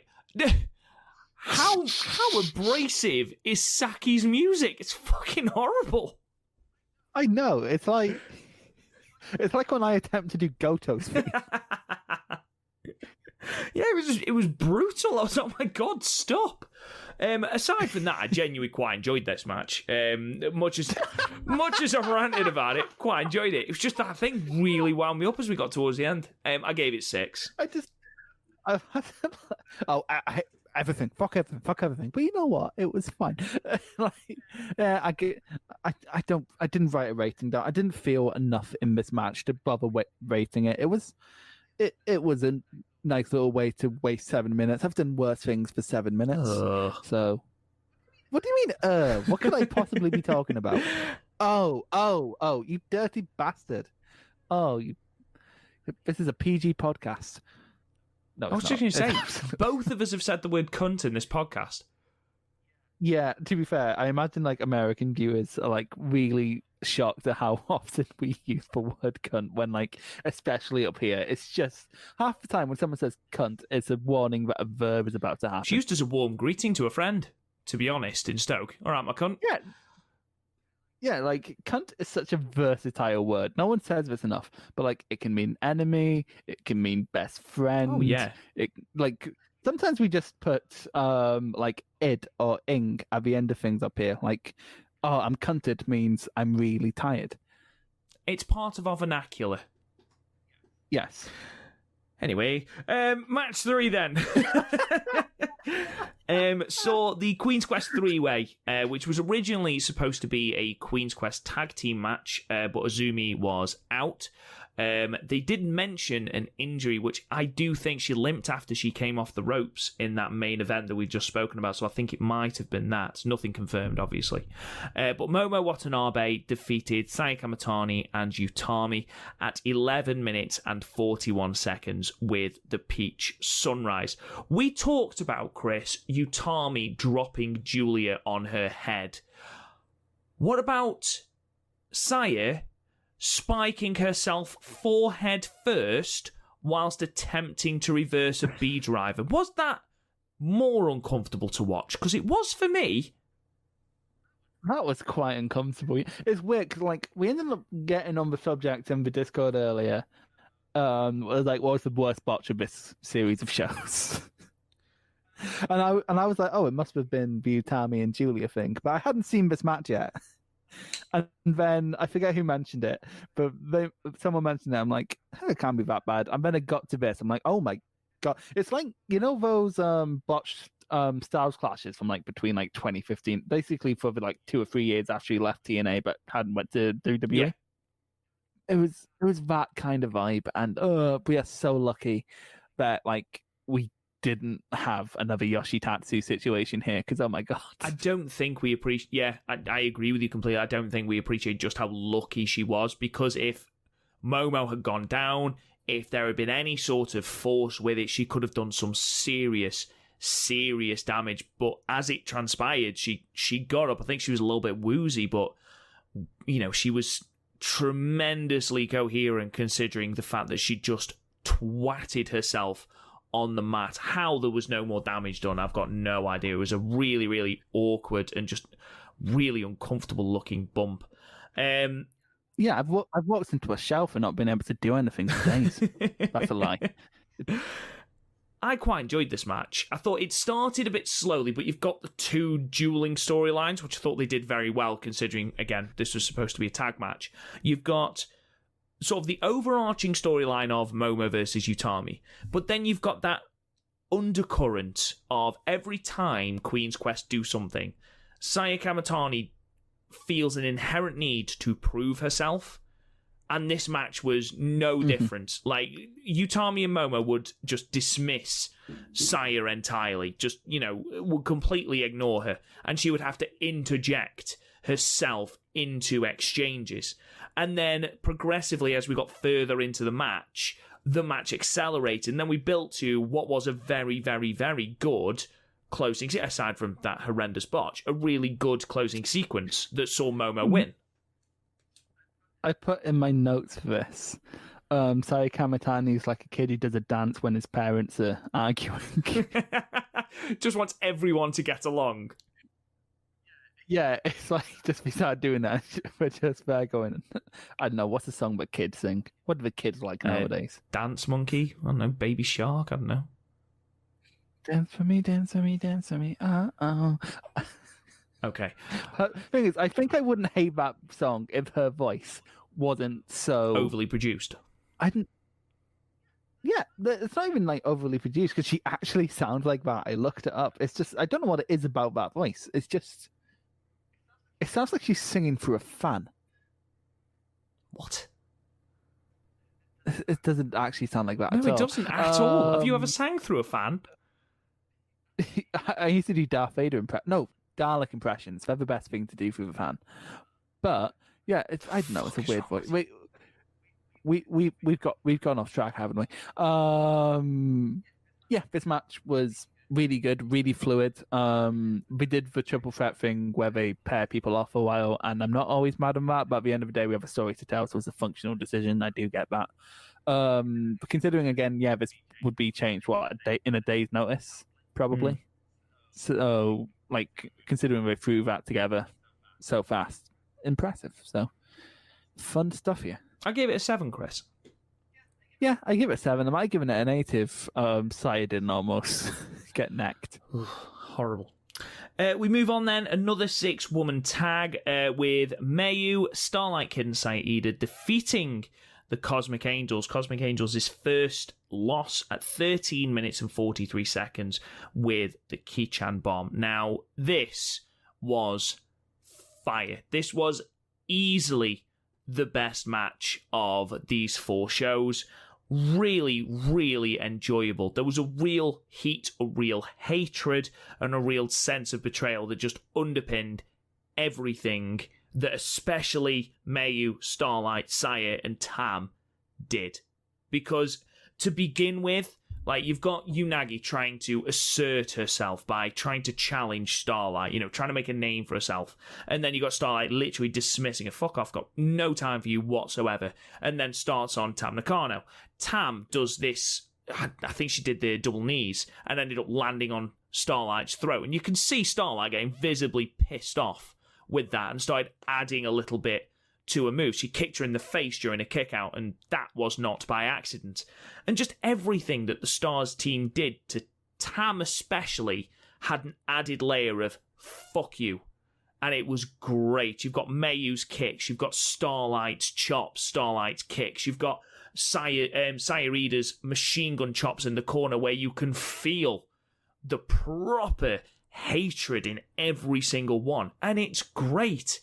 And Mina did a fantastic job of being someone trying to come to the aid of Tam and just being completely overwhelmed by the team of Mayu and Starlight. And genuinely, when we get to that inevitable singles match between Mayu and Tam, it is going to be incredible. And if it happens at year-end climax, which I think it will, dependent on the result coming out of Osaka, I'd say that is an early contender for match of the year, because I know that we start our matches of the year from year-end climax.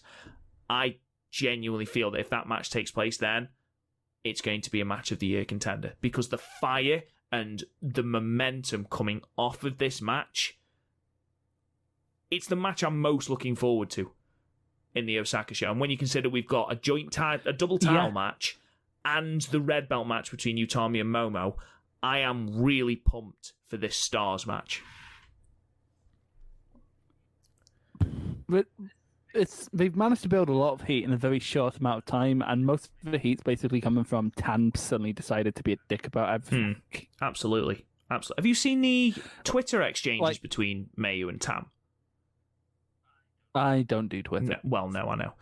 So, there's some really, really good Twitter exchanges between the pair. And it adds another layer to the feud, which is great, about how Mayu feels betrayed by Tam's actions. Tam is just being cold, distant, and then you get the bits in the post-match promo, which we'll talk about once you've finished. Actually, on that subject, the one thing I did see from Twitter, because it was posted in our Discord earlier, was May saying, because her and Ida are going to have a match soon. Everyone in stars, please be Ida second, because I will mercilessly throw the soul of May Otani into her. So, in so many words, your girl's turned. Do you think it is by fluke that we are getting a Mayu versus Saya Ida singles match just before Osaka? No. I think they know what. I think they're actually starting to piece together Star Wars. It's like the opposite of what happened with Disney Star Wars. The actual Star Wars. No, yeah, because they seem to start looking like they have a plan, and then it turned out they had nothing. Whereas here, they've started out with no plan and put together one. Yeah, absolutely. Go on, carry on. But the match itself, yeah, every exchange between May and Tam is great. If it's anything like their fight, just from where we seem to be going, the May and Tam match is basically going to be their 5-star match, but with more hatred. Which, yes, please, all the fuck of that. And this storyline's doing a great job of raising the rookies involved, so Shiikawa, Unagi, and Saya. Absolutely, all of them are.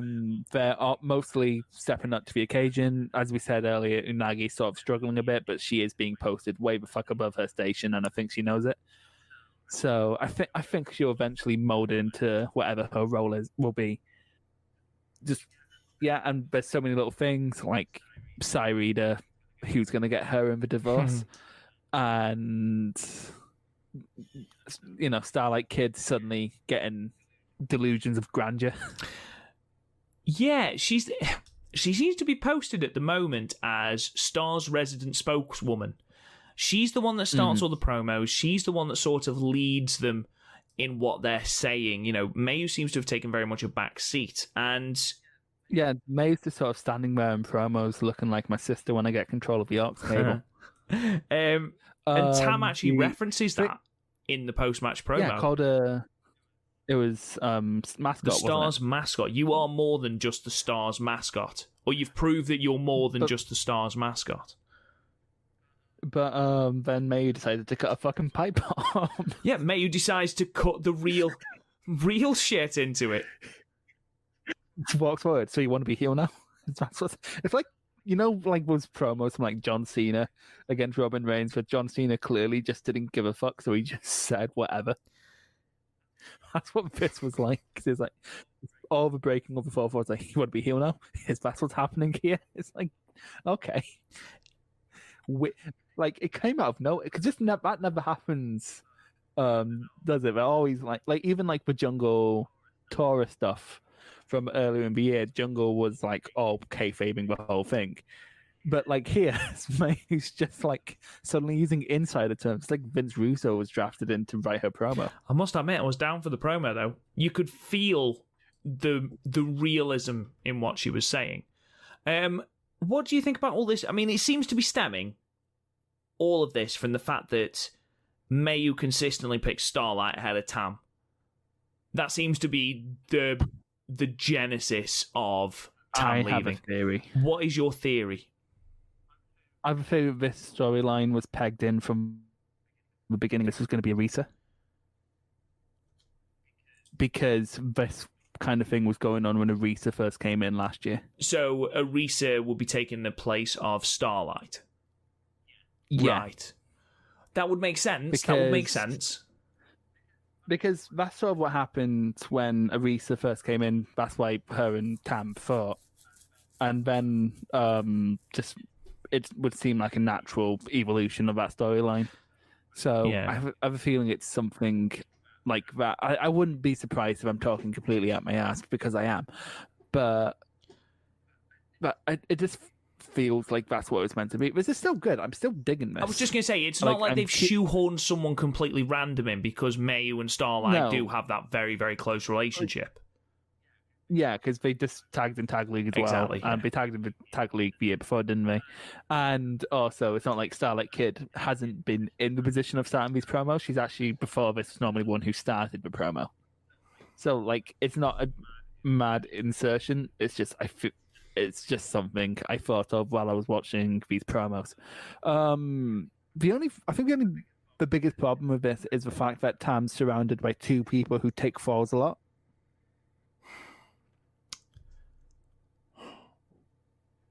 Yes, I do see that, and obviously you look at Mina.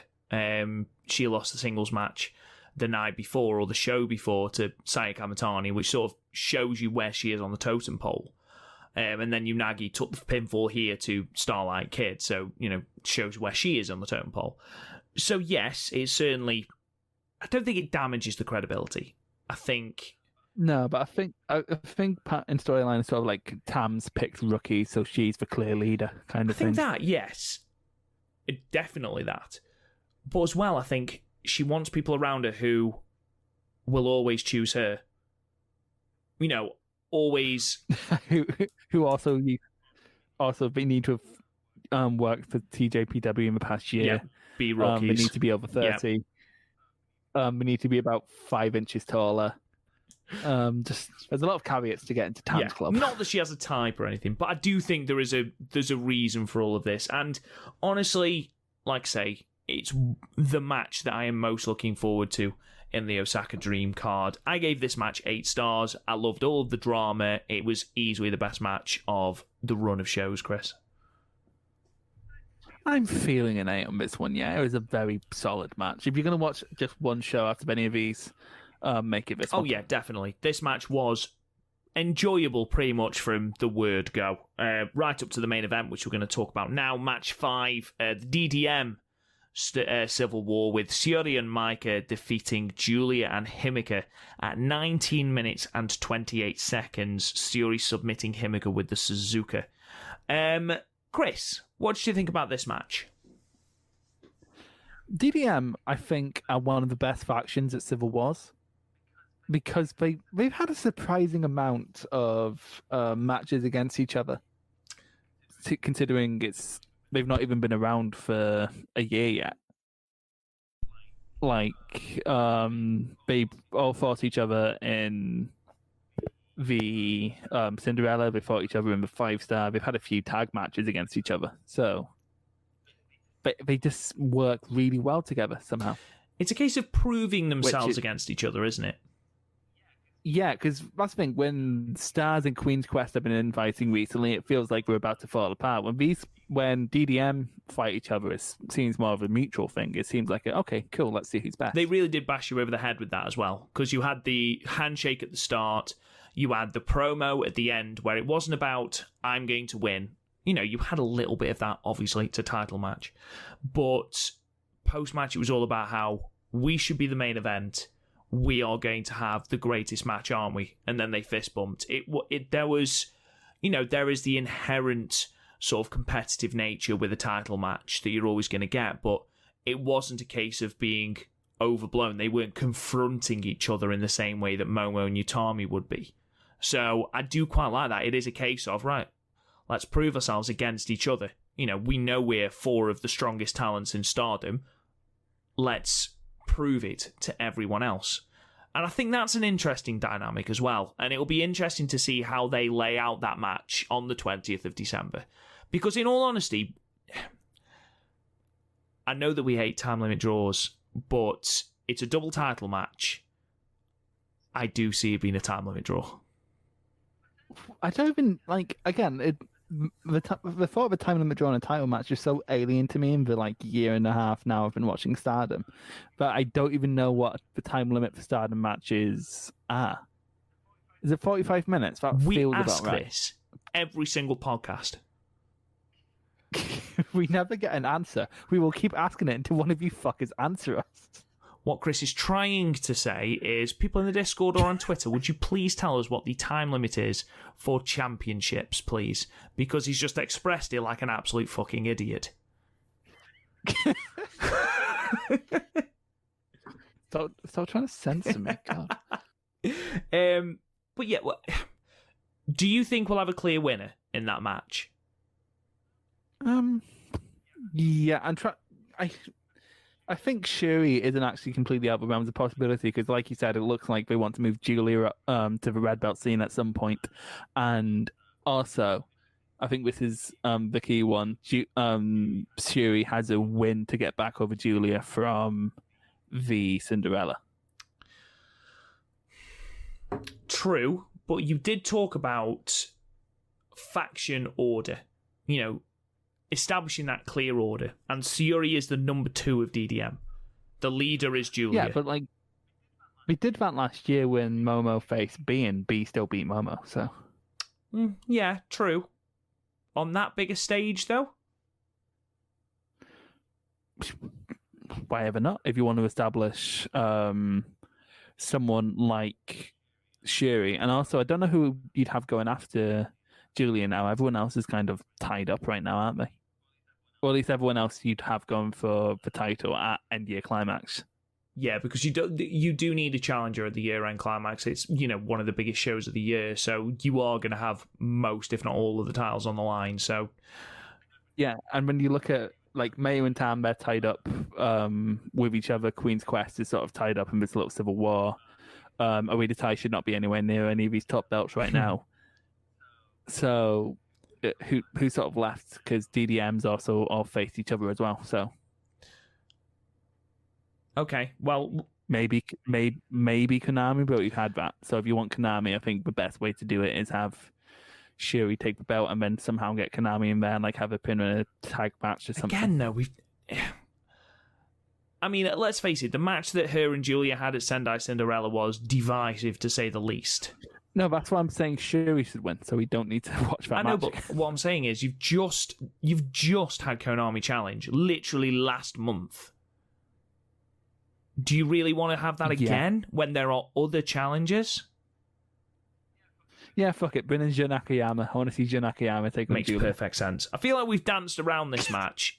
Basically, it's another sort of tick against DDM being booked as 4 of the strongest women in this company.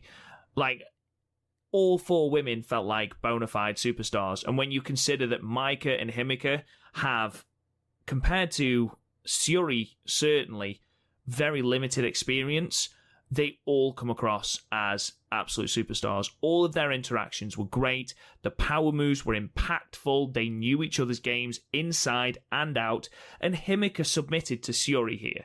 You know, Himika had an absolutely amazing 5-star. Does she look any worse coming out of this match having been the one that submitted? Despite the fact that you had Maika in this match? No, not even slightly. And that pays testament to the booking of this faction. It is a really, really good match. It's one of those matches that we've spoken about quite a few times throughout the course of this episode. It's a match where there isn't a great deal to say in ring. It is just a very, very good match. I'd say it's probably the second best match of this run of 4 shows behind the match that we've just talked about, the Stars match. Go and check it out. It really is a very, very good match. And again, don't forget, Chris, you've had Suri now take a lot of victories in the lead up to Osaka. I mean, we've got the Korakuen show, which, as we record on the 15th, is tomorrow, where you've got that final prelude match. So I suppose a lot will be determined by whoever eats the pin and takes the pin. If Suri takes another pinfall win, you've got to assume that Julia is winning it. Yeah, probably. I don't know. It's more just a pipe dream because honestly, I don't know. Just looking at who's all tied up, I don't know who's gonna be about and be credible enough. Because like, whoever like wins the red belt match could possibly go over because of they've been Queen's Quest and DDM's been paired off a fair bit, but also both of them would be coming off a title loss, so like neither of them are going to be especially credible. I don't know. We'll talk about that when we talk about Osaka. Okay. Well, let's get into that. I mean, I gave the main event an 8 stars. I think it was a low 8. I think it was quite as good as a Stars match, but an 8 stars nonetheless. Yeah, I'm feeling decent about that one. So let's talk about Osaka Dream then. So last podcast, we previewed the card and we gave our predictions. Chris, we are 1 show away from that. How are you feeling about the card? Are you dead set on any certain winners? And most importantly, perhaps, who do you have coming out of that main event with the title? I had the card in front of me and I've lost it. Can you remind me of the card, please? Remind you of the card. Okay. I haven't got the entire card because I thought you'd remember it, if I'm being perfectly honest. So we've got the Future of Stardom Championship, and that is the triple threat between Maika. Maika, Saya Kamatani, and Saya Ida.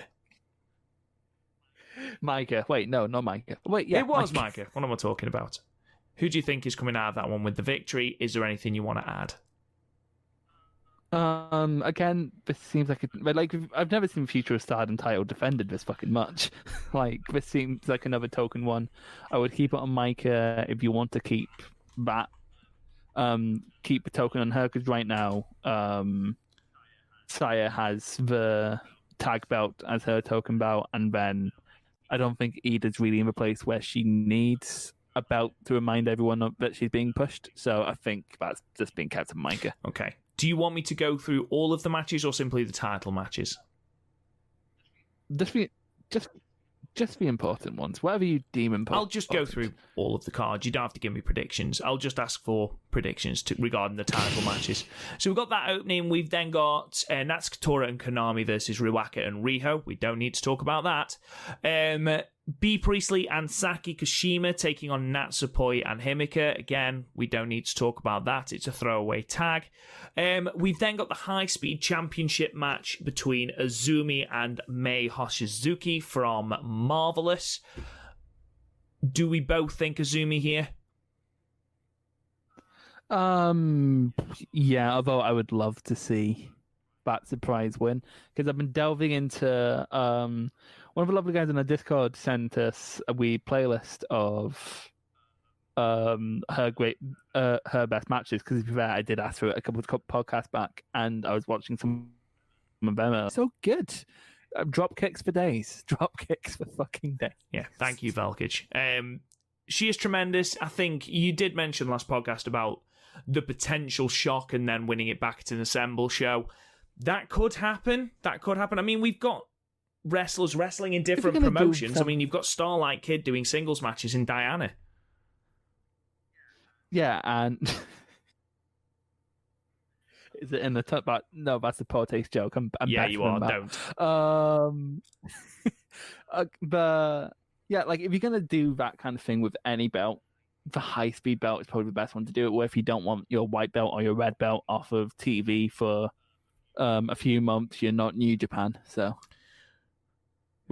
who literally have had any chance to dish. Anyway, I'm that bitch. So yeah, I honestly still think that's a pretty good. I honestly think that's the best way to do it, because I think maybe at that point have the shock win, have Natsupoi take it off her, and then that will set up the Azumi Natsupoi match. We've then got the 6-woman tag, the Future of Stars match, with Mayu, Starlight, and Gokuken Death versus the Cosmic Angels.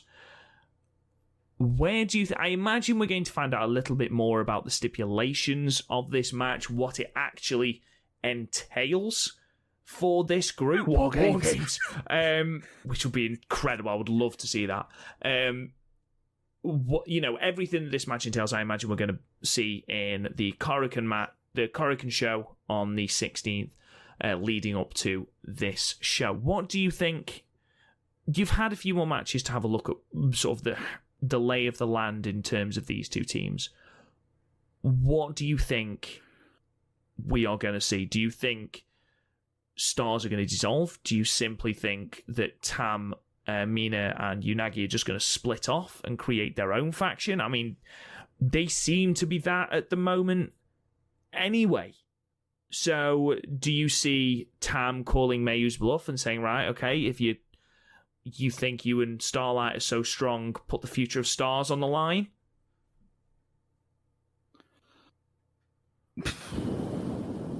I am still not sure of the storyline where the fuck is going. I don't know where we're going to end. That's the thing. They've added more layers, with the whole Saida thing. Are we just going to split into two factions? Because at the moment, it seems like, I say, they're already a different faction. And I honestly think making that official is the best thing, because with the amount of signings Stardom's been making recently, you have a few people just defaulting into Stars and then just doing nothing. So I think this is the best thing you can really do with that. Also, you don't have a good heel faction roaming around, so we need a good heel faction roaming around. So that would be quite nice. Honestly, I think where it's going to end though is a no ropes barbed wire exploding light tube death match. Well, you have got Gokuken Death in there. It would make sense. Yeah, I want this now. I mostly want it because the whole time we were doing classics on our podcast, I never got you to watch a death match, and I really want, because you squirmed at Omega versus Moxley, so I kind of want to see what would happen when you watch like a really over the top death match. No, I didn't squirm at it. I just thought it was stupid. I mean, it was stupid, but I loved it. The final two title matches then, we've talked a little bit about Julia versus Suri, so we won't spend too much time on that. I am torn. I knew you were going to sing that, Elaine Bruley. If this was if this angle was to combine the two titles and get rid of the SWA title, I would say Julia. I mean, Suri does open up more challenges. Julia has run through a significant portion of your upper level talent. So if Julia does beat Suri, who is then left to challenge Julia? You know, credibility wise. Junaki I knew you Yama. were going to say that. Because I want it to happen. I'm going to do that in Fire Pro once we finish here. So then does Suri win? I don't know. I don't see Suri winning this, and I don't know why. To be fair, I think there's still part of me that doesn't think Shuri's going to win anything, because part of me still thinks she's a freelancer when she's just not. So I'm feeling the same way going into this as I did Utami versus May, except with a hindsight of Utami versus May. That anything can happen. I think that's the thing, because I was going in thinking, well, Utami could beat May happen, and then she did. So this could go literally either way. I don't know who you're going to book to face Julia. Like, has anyone pinned Julia recently? Konami. Oh. And that was back in the 5-star. I don't think Julia's been pinned since. Yeah, so like there's no one waiting in the wings. Saki. Really, is there? Saki. Fine. Saki's a decent filler defense, and she's been carrying a red tie on her back. So I don't think she's year-end climax, though. I mean, like, Konami was, and I get Konami's higher than Saki was now in terms of, like, perception, but in terms of, like, stature, she's second in in one of the factions. So in terms of sheer stature, it's there, and it sounds like year-end climax is going to be a big show anyway. So honestly, I think having such a big match, like for example, you think back to year-end climax last year, where Hazuki's retirement match got weirdly lost in the shuffle because of what was surrounding it. Yeah. So I think honestly, with like going into that show, your big talking points are going to be the red belt main event and Tam and May. Those are going to be your big things. So I think having a balls to the wall white belt match is just going to be pointless because it's going to get lost. So I think having a further defense with a white belt on that, and then giving a really good defense of a white belt on, say, the anniversary show in January, I think that's a decent enough way to do it. Because then, like, you can create a more interesting challenger for Julia for the bigger circumstance. Main event then, red belt match between Utami the champion and the challenger Momo Watanabe. Chris, tell me who you think is going to win. Utami, Momo, who do you think wins? Us as fans win. I'm trying to think. It's funny because I was trying to remember who won in their 5-star match to see who needs to win, but it was a draw, wasn't it? So that was an ultimately pointless Google search. I remember that match being quite good, actually. Well, of course it was. Do you think we're going to go longer than 20 minutes just because we went to a time limit, or do you think it's going to be shorter? I'm avoiding your question because I genuinely do not know. I think they go longer than 20. I think they go 22. Yeah. 20 minutes and 1 second. Okay, so I'm in two minds here. For one, having no defenses in your first title reign isn't the worst. Like, look at, say, Jay White, where he won the belt, lost it in his first defense, but it doesn't matter because now perpetually when Jay White's in the world title match, it's possible that he can win it. So I think doing that with Utami isn't the worst thing in the world, because quite frankly, there's no shame for how long she's been wrestling. There's no shame for winning the title and then losing in your first defense, because she's gonna have plenty of time to win it back. But at the same time, if you were going to have Momo win it here anyway, why wouldn't you just have May hold on to it for another month and give it to Momo? It's all a bit. Because honestly, I think the original plan was that I think Momo was going to pin Mayu at the Yokohama show, but it was originally planned, and then this would be the end goal. But so I think we're just trying to get there in a weird roundabout way. I genuinely do not know. Because I'm trying to think what interesting programs there would be for Utami. I get like whoever she faces, it would probably be really good. She's like a genuine talent. But whether you, like, I don't know. I think I'd prefer a Momo win just because we've come off the back of such a long reign, and then it was a fairly long reign from B before that. It was like, what, 6 months? So I think having a short transitional reign would be something that, like, just for the sake of something different, like that. I think that's a good thing to do. So if I was booking it, I'd probably go Momo. But like, you never know with Stardom. You literally never know with Stardom. Like B Priestley winning the title last year, I don't think anyone would have saw that coming. So. Fair enough. And next time we come to you, ladies and gentlemen, we will, of course, be reviewing the Osaka Dream Cinderella show. I will just say they have said that this show will be on pay-per-view for Japanese audiences only, so thanks for that. And it won't be uploaded to Stardom World until they have finished uploading the show from the previous day, the 19th.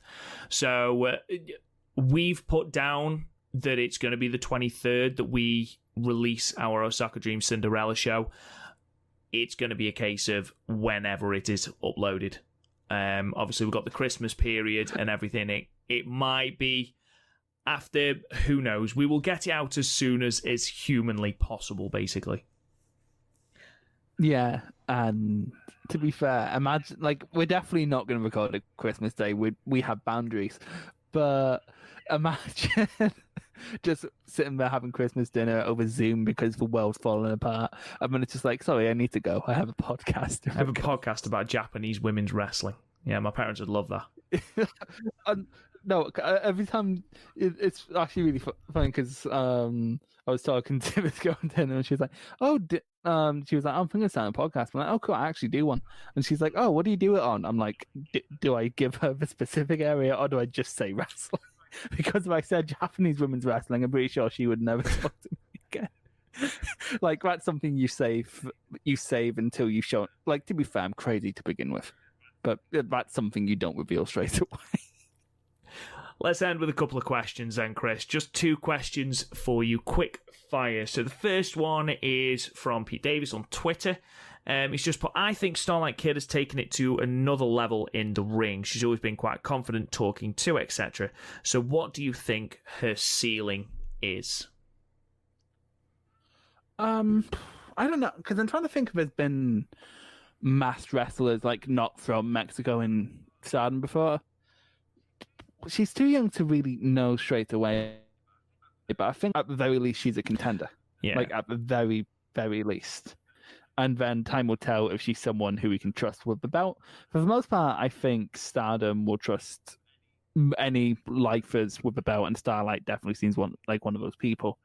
So it's a bit of a cop-out answer, I guess, but like, time will tell. But as it stands, she's definitely a contender. I think at some point next year, I wouldn't be surprised if she got a belt run. At least in the next 2 years, definitely she's going to get a shot at one of the big belts. I think. I see her absolutely as a tag champ, and I think I've said before that I see her and Mayu as future tag champs in the next couple of months. I see her as a future Wonder of Stardom champion, a white belt champion. I think she could hold that belt really well. At the moment, I don't see her as a red belt champion. I think she could have matches for that red belt, and I think that they would be good matches. I just don't think that she would hold the red belt. I might be completely wrong, and you know what? I hope I am, and I hope she has a great reign, but at the moment, I see her as a good white belt champion, but I don't see her as a red belt champion, basically. And then our final question is from @RandySally on Twitter. I've probably butchered that. I apologise. My pronunciation is terrible. And they've put, New Japan sold 3,500 tickets in Budokan last Friday. What are your expectations for Stardom?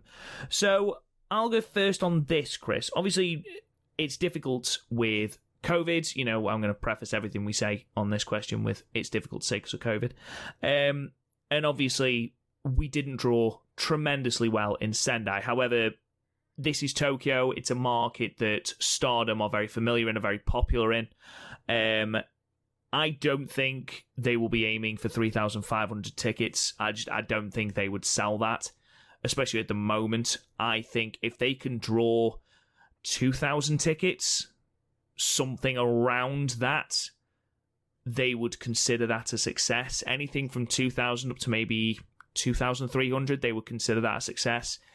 Anything below that, it depends as well on how many tickets they actually allocate, because they have different staging setups and all sorts. New Japan know that they are going to sell a lot of tickets to Budokan.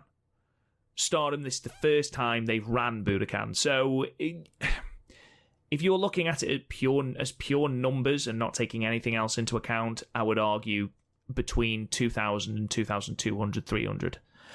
If you look at it with, this is the first time that they've ran Budokan, how many tickets are they going to release?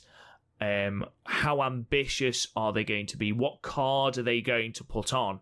You're going to get a banger red belt defense. You're going to get a banger white belt defense. But then you've got your guest slots. You've got your special singles matches. Chris, you've talked about Kairi Sane, or Kairi Hojo, who, it probably isn't going to happen. But, you bring her in as a special singles, as an exhibition match.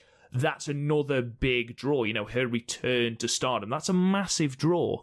So I would argue if Stardom managed to draw around 2,200 to Budokan, which is significantly bigger than when they sold out Korakuen, obviously, I think that is a good starting point. And that's assuming that, COVID restrictions haven't been lifted by then. That's assuming that things haven't changed in Japan by then. March is a long time away. So we'll wait and see. I'm sorry if that's a vague answer, but that's sort of my inner monologue on the situation. Chris? I'm looking at, because this was originally going to be there. I think the original rumor was this was going to be Sumo Hall, and it sort of moved to Budokan because we need a bigger venue to accommodate what they would have had in Sumo Hall. So in terms of similar sizes, I don't actually know what the numbers are in Japan, but in terms of companies that aren't New Japan running Sumo Hall recently, it was Noah and DDT last year, and they drew around 5,000. So I don't think Stardom would have been quite expecting that because these shows were absolutely fucking loaded. I mean, Kenny Omega was on the DDT show. So I think around the number you gave is about what we can expect. I think double a Korakuen show and Stardom will be happy. You think? Yeah. So they have to pull out.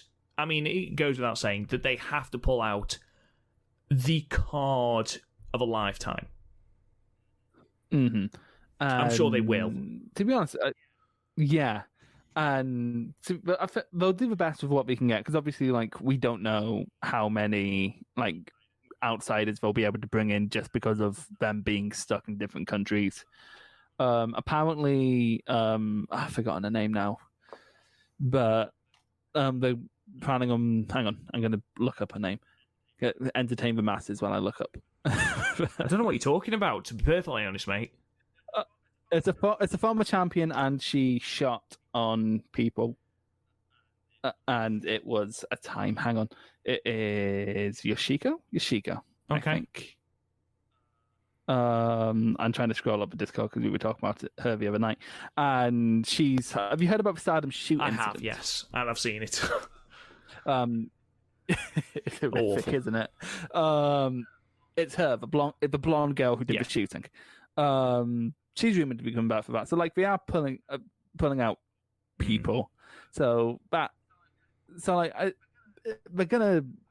But the eternal question right now is because in reality this is in March, isn't it, or February? It's not for a while. March. So they have so many months to build this. And I get we talk about something like Wrestle Kingdom back far out, that's mostly because of the G1. In reality, we look how much Stardom changed between just January and March this year before lockdown. and then factor that into the fact that that's longer away, that time span. So we genuinely do not know what they're going to pull out. I think we're going to draw respectably. Like, we've ran Sumo Hall before, I believe. So like they're not alien to running such big events, and they've pulled respectable numbers for ages now. Like they've been outdrawing in Korakuen Hall people like All Japan, who like have some really big stars there. So honestly, I don't think it's going to be if it's like same restrictions as we have now. I don't think it's going to be 3,300 because New Japan are going to draw bonkers amounts. It's like comparing WWE running a venue to, say, Ring of Honor running a venue.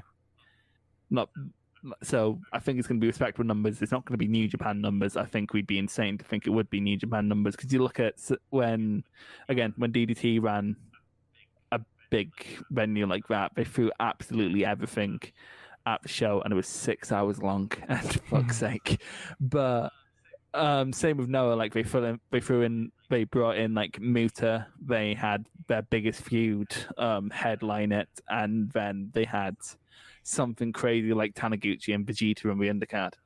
So I think the best point comparison we can really draw with that is maybe because Noah's running Budokan in February. So I think once we see those numbers, we can kind of know what to expect from the Stardom attendance. Yeah, I think that's fair. Also, they can't be any worse than what Noah's doing for their Budokan show, because they're bringing out fucking Keiji Muto. I'm still mad about it. I'm still fucking mad about it. Of all the people to do it, your big return to Budokan, fucking Keiji Muto. Fuck off. Also, you said that was our last question, but there's a question here from a lad in the Discord, a very handsome lad, I might add, called Chris0401, and he's asked, what do you think of the new Taylor Swift album, and do you think it's topped her previous effort with Folklore? So we'll stop the podcast there, ladies and gentlemen. I think we've gone on long enough on what were effectively Road 2 shows. Like I said before, we will be back to review Osaka Dream Cinderella. It's just dependent on A, when Stardom actually upload it, and B, the Christmas period. So we will keep you informed via Discord and via Twitter, so please keep your eyes out there. Our Stardom Cast end of year awards will be out as soon as the Osaka Dream show is in the can and we've seen it, so that we can add some matches to our ballot and the show to the ballot if it's an absolute belter, which in theory it should be. So please keep your eye out for that. Keep to Twitter and Discord for any updates regarding that. In the meantime, ladies and gentlemen, thank you so much for listening. You can, of course, subscribe to the podcast wherever you get your podcasts. Leave us a 5-star review and a comment. It really does help the podcast out. Check out the website, www.podmania.co.uk, where you can check out all of our archived podcast episodes, as well as all of our match ratings and the like. You can find us on Twitter at @TheStardomCast. You can talk to me on Twitter at @RealRobGoodwin. Chris, he says, with fucking hesitancy. You can't find me on Twitter. I am on there, but I don't use it because I don't like conversations. You can only have if you want to talk to me, join our Discord. It's a nice Discord, but no one's an asshole, and that's very rare in wrestling spaces. So join our Discord as long as you're not an asshole. But I'm pretty sure you're not an asshole. Yeah, it's a great advocacy for our Discord. Our Discord's great. Come and join us. But yeah, thank you so much for listening, guys, and we will talk to you guys again soon.